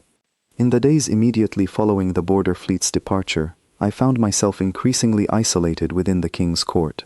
My earlier objections during the council session had not gone unnoticed, and several of my colleagues began treating me with a wary distance, as though disagreement with the king's chosen strategy made me somehow disloyal to the Zorlath Dominion itself. I understood their caution, even as it frustrated me. Court politics had never rewarded those who questioned the prevailing consensus, regardless of how carefully reasoned that questioning might be. I spent those weeks continuing my own independent research, reviewing every available report about humanity's previous engagements, with a thoroughness I hoped might eventually prove useful, even if no one in the king's immediate circle seemed inclined to listen. I catalogued each incident carefully, noting patterns in timing, tactics, and target selection that continued to reinforce my earlier assessment. Humanity was not behaving like a species bent on conquest. Every action remained tightly focused on the specific injustice of the labor decree, a discipline that seemed almost impossible to maintain across an entire military campaign, and yet, the evidence supporting it only grew stronger with each new report. I requested a private audience with Iliandra Voss, the Mirayan ambassador whose earlier warnings to Doran Whitfield I had learned about through diplomatic channels months before. She agreed to meet with me discreetly, understanding the political risk such a meeting posed for both of us, given the increasingly tense atmosphere within Concord Station. "You believe the king has made an error," she said, once we had settled into a private meeting room, away from the usual channels of court observation. "I believe he has made a catastrophic error," I admitted, though I am no longer certain there was ever a path available to him that would have avoided significant cost. The political pressures surrounding this decree run deeper than most of the public discourse acknowledges. Iliandra nodded slowly. "You refer to the labor interests that pushed for the original decree in the first place." I had suspected, though never confirmed, that Iliandra possessed more insight into the political forces behind the king's original decision than most other diplomats within the Concord. Her willingness to acknowledge the topic so directly confirmed my suspicion.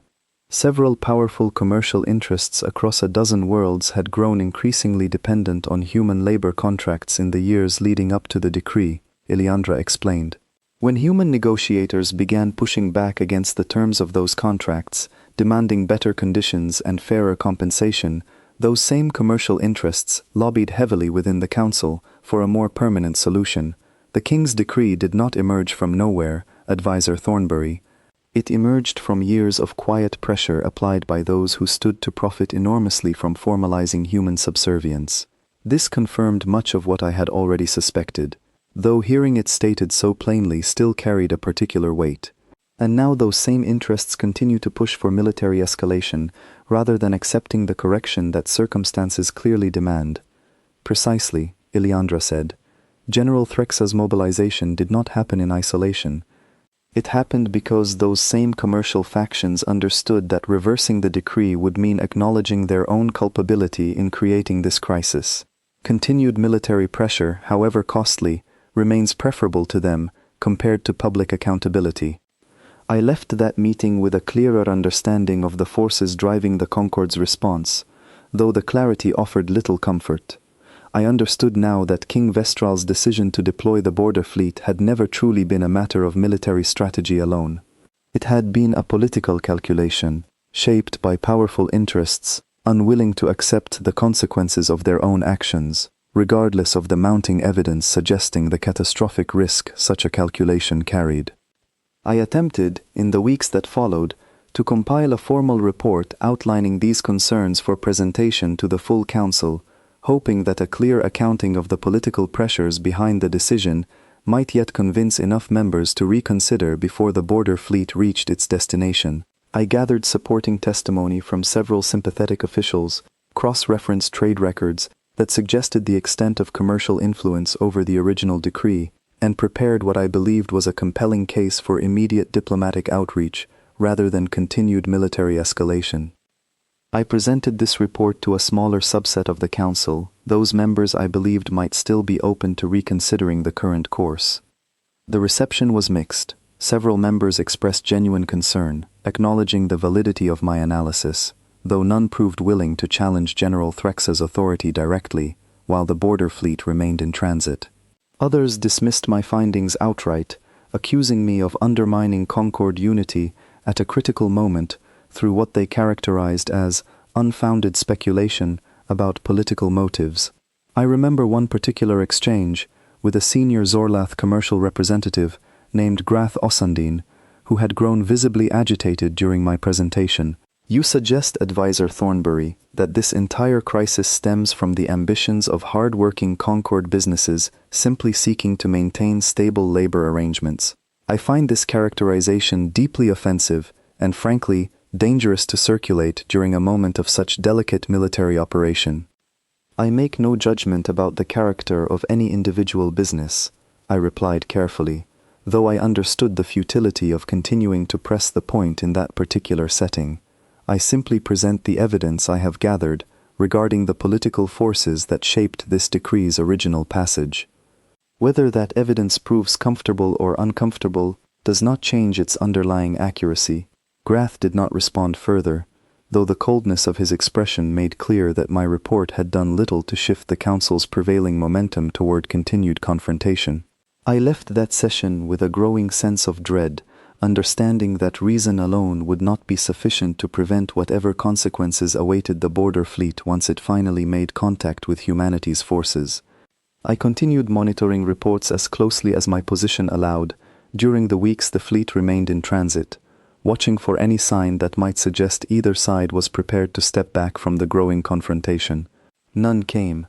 The Concorde border fleet continued its steady advance toward human space, while humanity's forces, according to every scrap of intelligence available to me, made no move to intercept or negotiate before the fleet arrived at its destination. I understood, watching this slow, inevitable collision approach, that the moment of true reckoning for King Vestral's original decree had finally arrived, and that no amount of careful analysis or political maneuvering on my part would be sufficient to alter its course. My name is Oberon Castellan, and I have spent my entire career as an independent historian, traveling between Concorde worlds to document events as they unfold, rather than relying on official records shaped by political interest. I was present by circumstance rather than design, at the edge of human space when General Threxa's border fleet made contact with what remained of the mystery that had haunted Concord territory for 3 months. What I witnessed there changed the direction of my life's work entirely, and I have spent every day since trying to document it as accurately and honestly as possible. I had traveled to a remote observation post near the boundary of human territory, hoping to gather first-hand accounts from the handful of neutral traders and independent operators who still maintained cautious contact with the region. I did not expect to witness the arrival of the largest Concord military force assembled in generations, nor did I expect to witness what happened when that force finally encountered humanity's full response. The border fleet arrived in human space with tremendous confidence. Over 200 warships arranged in a formation designed to project overwhelming, undeniable strength. I watched the deployment through a shared sensor feed provided by a trader willing to risk continued observation in exchange for a portion of my research stipend. General Thrixa's flagship led the formation, broadcasting a message to the entirety of human space, demanding immediate and unconditional surrender under threat of total destruction. For nearly 6 hours, nothing happened. The Concord fleet held position at the edge of the system, awaiting either a response or a target worth engaging. I remember the growing tension among the traders sharing the observation feed with me, several of them speculating that perhaps humanity had finally exhausted whatever resources had fueled its earlier resistance, that perhaps this overwhelming display of force had achieved what diplomacy and smaller confrontations could not. I did not share their optimism, though I could not have articulated exactly why at the time. Perhaps it was simply the accumulated weight of everything I had documented over the previous months, the pattern of restraint and precision that had characterized every human action since the decree's issuance. Restrained, I had come to understand, was not the same as weakness, and I suspected the Concord fleet was about to learn that distinction in the most direct way possible. When humanity finally responded, it did not come as a single overwhelming strike, the kind of dramatic confrontation the traders around me had been anticipating. Instead, it began with something far stranger, and in retrospect, far more telling about the nature of what we were truly facing. Every communication and navigation system across the entire Concord border fleet, all 200 warships simultaneously, experienced complete failure at the exact same moment. I watched through the shared sensor feed as General Threxa's fleet formation began to drift apart, ships losing coordination with one another, unable to maintain the disciplined structure that had made their approach so intimidating only hours earlier. "How is this possible?" one of the traders muttered, staring at the display in disbelief. "A fleet that size, with that many independent systems, all compromised at once?" I did not have an answer, though I would learn much later, through careful research and cautious interviews with individuals connected to human command structures, that the answer involved technology decades ahead of anything the Concord had developed, technology built during 30 years of quiet, patient preparation, while the rest of the galaxy dismissed humanity as unworthy of serious consideration. What followed over the next several hours has become, in the years since, one of the most extensively documented military engagements in recent Concord history, though the documentation itself remains a source of ongoing controversy, given how thoroughly it upended every previous assumption about relative military strength within the galaxy. Human vessels, far fewer in number than the Concord fleet they faced, began appearing throughout the disrupted formation, moving with a coordinated precision that suggested extensive planning rather than improvised response. I counted perhaps 40 distinct human ships across the sensor feeds I had access to, a fraction of the Concord's numerical strength, and yet the outcome of the engagement bore no resemblance to what those numbers alone might have predicted. I want to be careful, in documenting what followed, to describe events as accurately as possible, without exaggeration or sensationalism, because the truth itself requires no embellishment to convey its full significance. The Concord border fleet, disabled and disoriented by the systemic failure of its own technology, found itself unable to mount any coordinated defense. Individual ships attempted to fight independently, and each encounter followed a similar pattern to what had been documented at Corvain Reach and during the convoy confrontations months earlier: precise, controlled engagement that neutralized threats with minimal excess. The difference this time was scale. 200 warships represented the largest concentration of Concord military power in generations, and within the span of 11 hours, that entire force had been rendered entirely non-operational. I want to emphasize, because it remains an important distinction that many later accounts failed to properly convey, that the majority of Concord vessels were disabled rather than destroyed outright.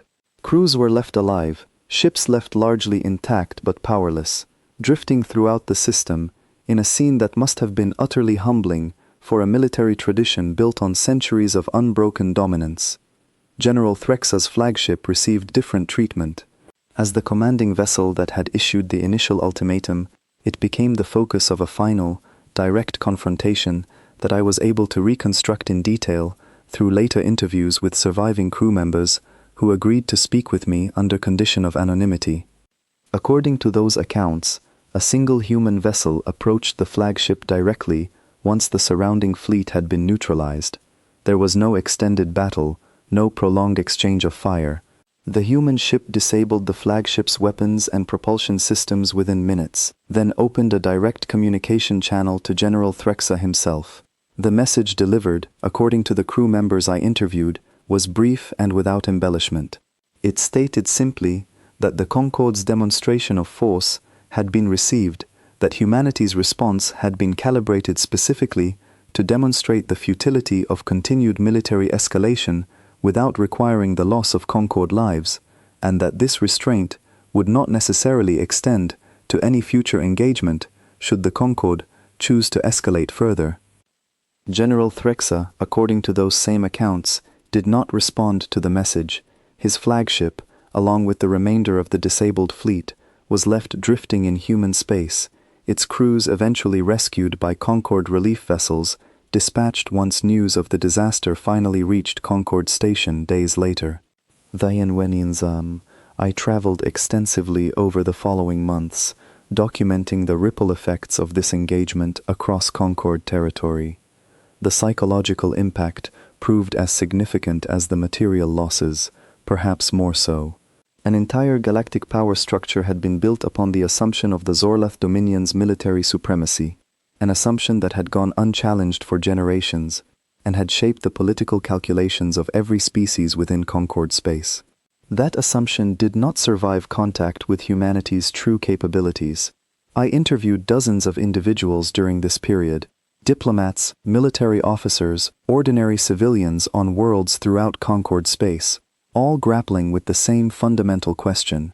How had a species so thoroughly dismissed, so casually reclassified as property by a king who had never bothered to understand them, managed to develop capabilities that so completely outmatched the combined military tradition of the galaxy's dominant power?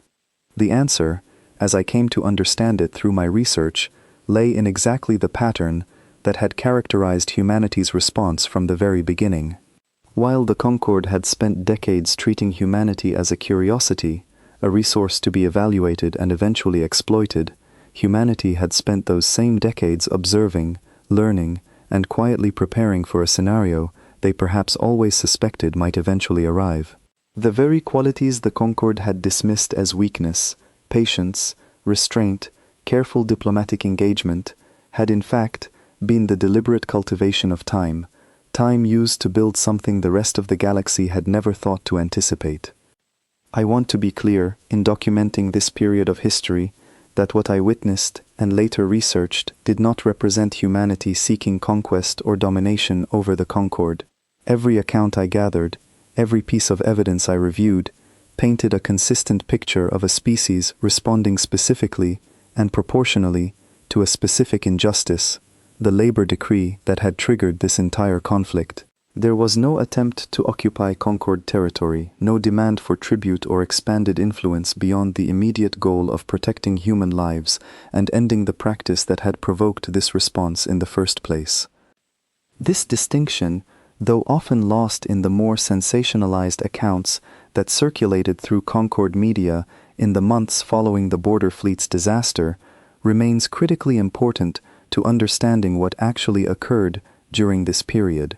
Humanity was not fighting a war of expansion. Humanity was fighting to correct a wrong, and had built, over 30 years of patient preparation, the exact capability required to ensure that correction could not be ignored or dismissed. I returned to Concord Station roughly 4 months after the Border Fleet's disastrous engagement, hoping to gather first-hand accounts from officials within the Concord Council itself regarding how this new reality was being processed at the highest levels of galactic governance. What I found there, upon arrival, suggested that the full consequences of King Vestral's original decree and his subsequent decision to escalate rather than reconsider had only just begun to unfold. The Concord Council, I learned, remained deeply divided over how to proceed. Some factions argued for immediate, unconditional capitulation to whatever terms humanity might eventually present.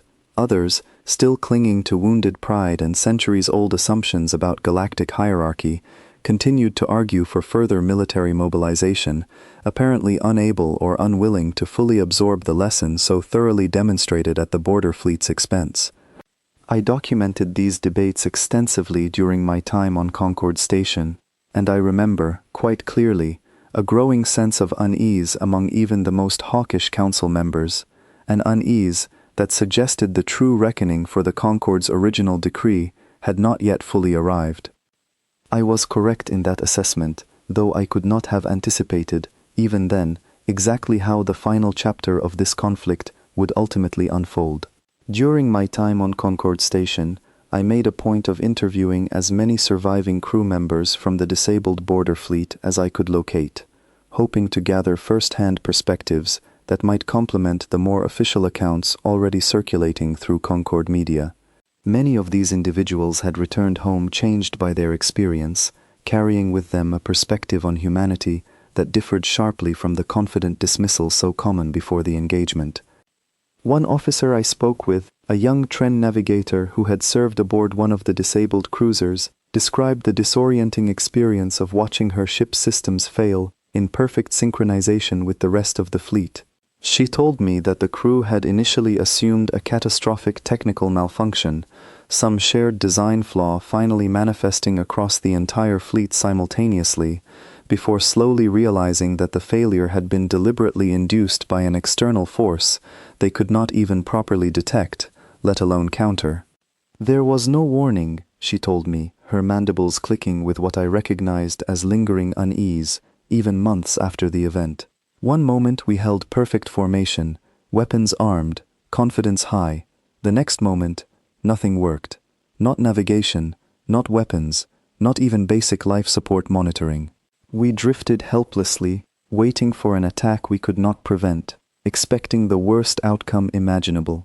I asked her what had happened once human forces began engaging the disabled fleet directly. They were careful, she said, an observation I heard echoed repeatedly across nearly every interview I conducted during this period.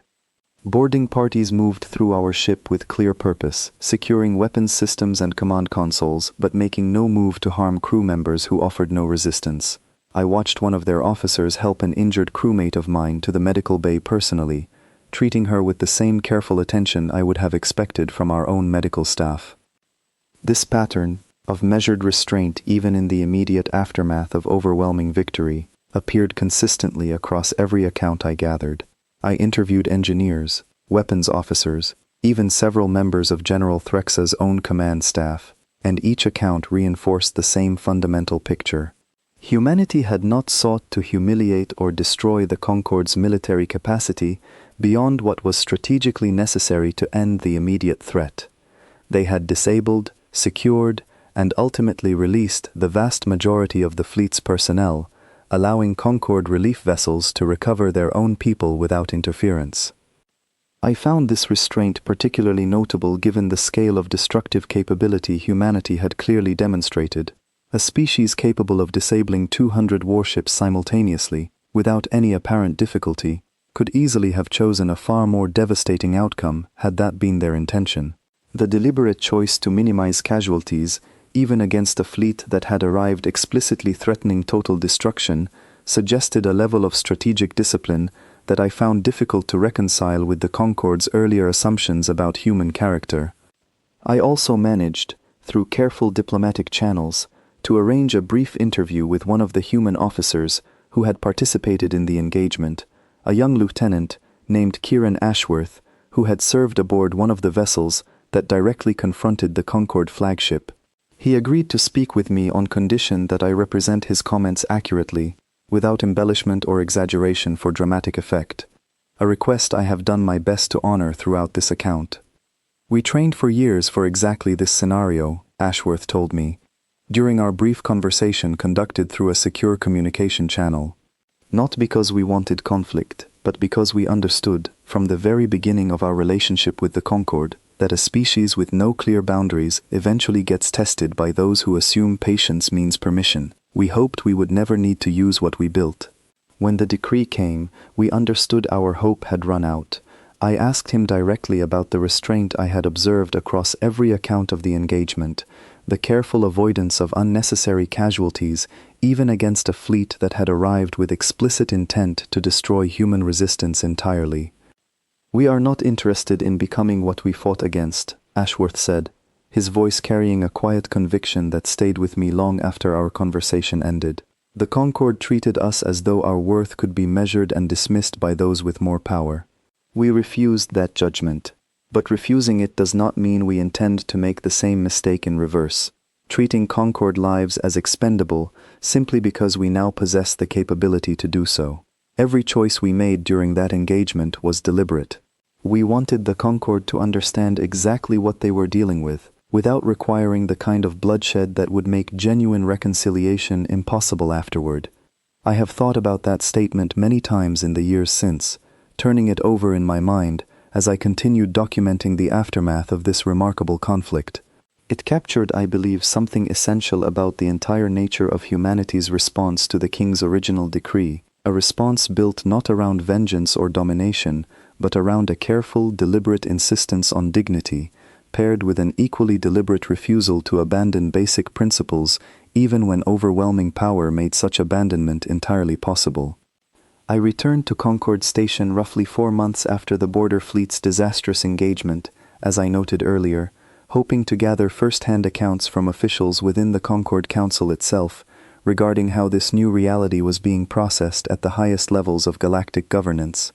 The political turmoil I found there, the bitter debates between factions, still clinging to old assumptions, and those finally willing to acknowledge the need for fundamental change, would ultimately set the stage for the final negotiation that brought this extraordinary chapter of galactic history to its conclusion.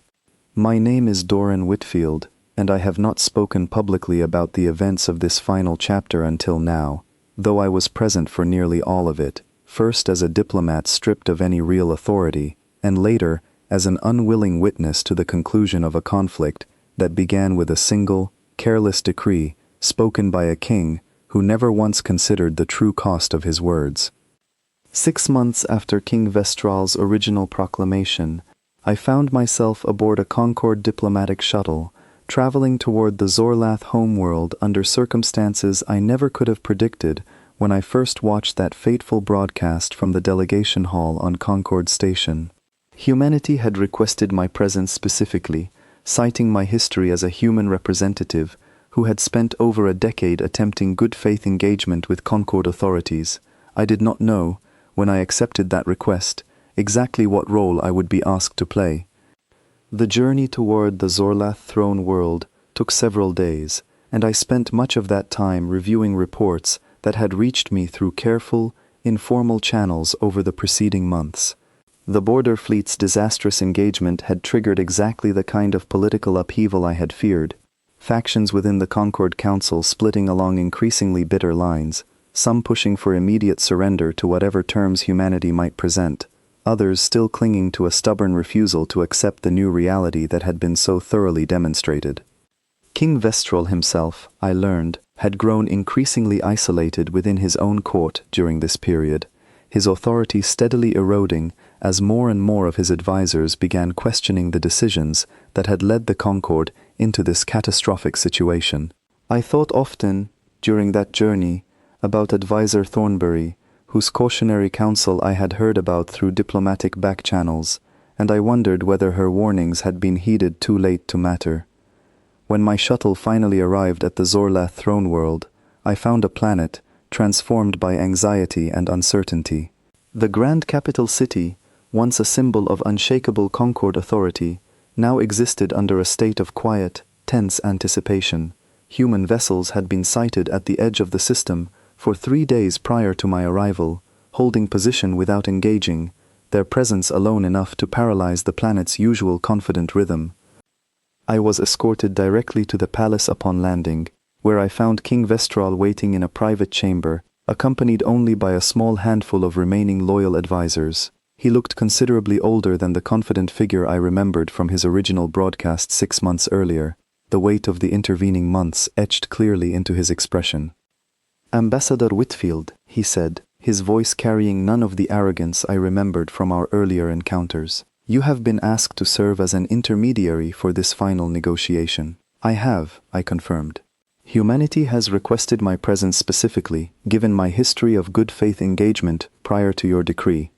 The king studied me for a long moment, and I could see the calculation behind his eyes, the recognition that his position had shifted entirely from one of unquestioned authority to one of careful, desperate negotiation. "What do they want?" he asked, echoing almost exactly the question I remembered him asking 6 months earlier, back when the first reports of the destroyed collection fleet had reached the Concord Council. "I do not yet know the specific terms," I admitted honestly. "I was asked only to facilitate communication, to ensure both sides understand each other clearly during this final exchange." A human shuttle arrived at the palace within the hour, and I watched as a small delegation disembarked, led by a figure I did not immediately recognize, a woman dressed in a simple, unadorned uniform that carried none of the ceremonial trappings I would have expected from a representative of a species that had just decisively defeated the Concord's most powerful military force. She introduced herself as Fleet Commander Aveline Sutcliffe, and I understood, watching her approach the king's chamber with calm, measured steps, that I was finally about to meet the architect, or at least one of the architects, of everything humanity had built during those 30 years of patient preparation. The negotiation that followed lasted nearly 6 hours, and I served throughout as a translator of sorts, not of language, since both sides communicated fluently in the same shared tongue developed over decades of diplomatic exchange, but of context, helping each side understand the underlying concerns and priorities that shaped the other's positions. Commander Sutcliffe's demands, when finally laid out in full, surprised me with their restraint. Humanity did not seek territorial expansion, tribute, or any form of ongoing authority over Concord affairs. The terms she presented focused entirely on 3 specific requirements. First, the immediate and permanent revocation of the labor decree, along with a formal, public acknowledgement of its injustice.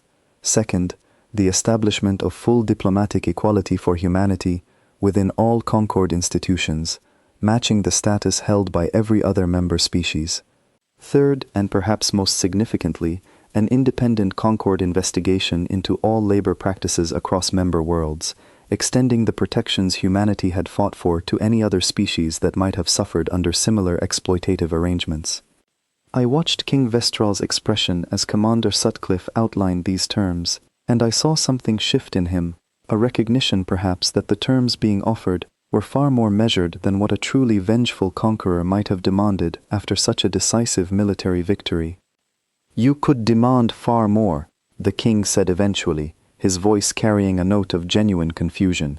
"Your fleet has demonstrated capability that could reshape the entire balance of power within the Concord. Why limit your demands to correction rather than conquest?" Commander Sutcliffe considered the question for a long moment before responding. "Your Majesty, humanity did not build what we built to conquer a galaxy.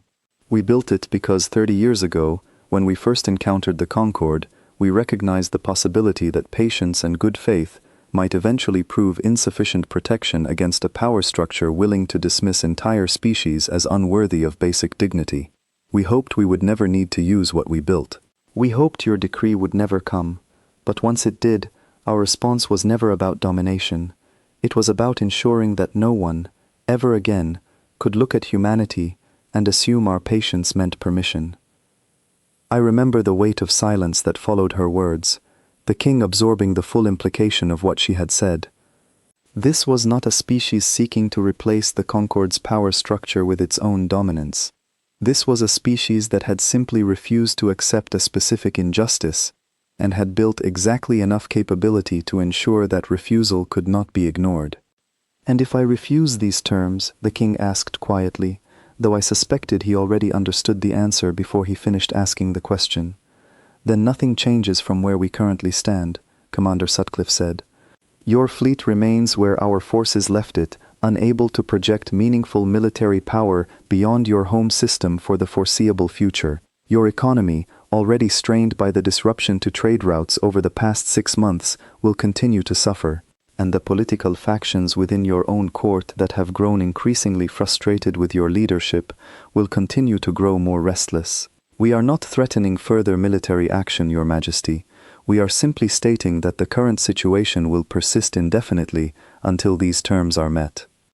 I watched King Vestral weigh this reality carefully, and I understood, watching his expression shift through several stages of calculation, that he had finally arrived at the same conclusion Advisor Thornbury had tried to present to him 6 months earlier, though the cost of reaching that conclusion had proven far higher than anyone could have anticipated at the time. "I will need to present these terms to the full Concord Council," the king said eventually. "Such significant changes cannot be enacted through unilateral royal decree alone, particularly given the political circumstances that have developed since the original proclamation." "We understand," Commander Sutcliffe said. "You have 30 days to bring these terms before your council and reach a formal decision. We will remain at the edge of your system throughout that period, though our forces will take no further action unless directly provoked." The negotiation concluded shortly after, and I remained on the Zorlath throne world for the following month, observing as King Vestral navigated the difficult political process of presenting humanity's terms to a divided and anxious Concord Council. The debate that followed was fierce, factions arguing bitterly over questions of pride, precedent, and the practical reality of a galaxy that had just witnessed the complete collapse of the assumptions that had governed interspecies relations for generations. In the end, the Council voted to accept humanity's terms, not out of genuine remorse for what had occurred, I suspected, but out of pragmatic recognition that no viable alternative remained available to them. The labor decree was formally revoked in a ceremony broadcast across every Concord world, King Vestral himself delivering the announcement with none of the confident authority that had characterized his original proclamation 6 months earlier. I stood in the same delegation hall where I had first watched that original broadcast, 6 months and what felt like a lifetime earlier, and I listened as the king spoke words of correction rather than condemnation, formally acknowledging the injustice of the original decree and announcing humanity's full and equal status within all Concord institutions moving forward. I thought, standing there, about young Attaché Colton, my former assistant who had stood beside me during that original broadcast, now serving in a newly established diplomatic office dedicated to ensuring the promised labor investigations proceeded fairly across every member world. I thought about Elena Marsh, whose careful analysis had first identified the disappearance patterns that preceded humanity's response, now working alongside Concord officials to help rebuild trust between our species and the wider galaxy. I thought about Farid Alston on Corvain Reach, about Callum Everett and the freed captives he had witnessed boarding those rescue shuttles, about historian Oberon Castellane, whose careful documentation had ensured the true story of this conflict would be recorded accurately rather than lost to political convenience. And I thought about Commander Sutcliffe's words during that final negotiation, about a species that had built extraordinary capability not out of a desire for conquest, but out of a quiet, patient determination to ensure that dignity, once claimed, could never again be so easily dismissed. The Concord that emerged from this conflict was different from the one that had issued that original careless decree 6 months earlier, more cautious, more willing to examine its own assumptions, more aware that the galaxy contained possibilities far beyond what centuries of established hierarchy had led its most powerful members to expect. Humanity, for its part, did not seek to replace the Concord as the galaxy's dominant power.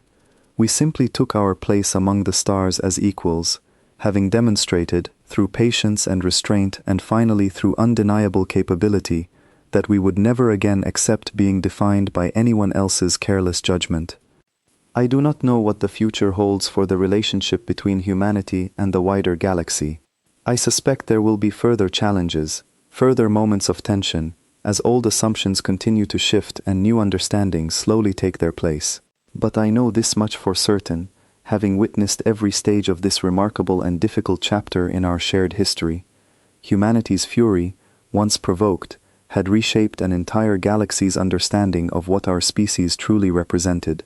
And the silence that had once been mistaken for weakness had proven, in the end, to be nothing more than patience waiting for its moment, a moment that arrived, changed everything it touched, and left behind a galaxy that would never again make the mistake of underestimating us.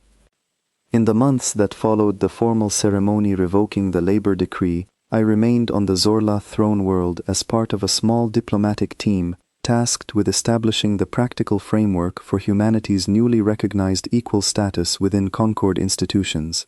It was careful, often tedious work, negotiating the specific details of representation, trade access, and legal protection that would define this new relationship for years to come, but I found a particular satisfaction in it that I had rarely felt during my earlier years as a diplomat, operating within a system that had never truly considered humanity its equal.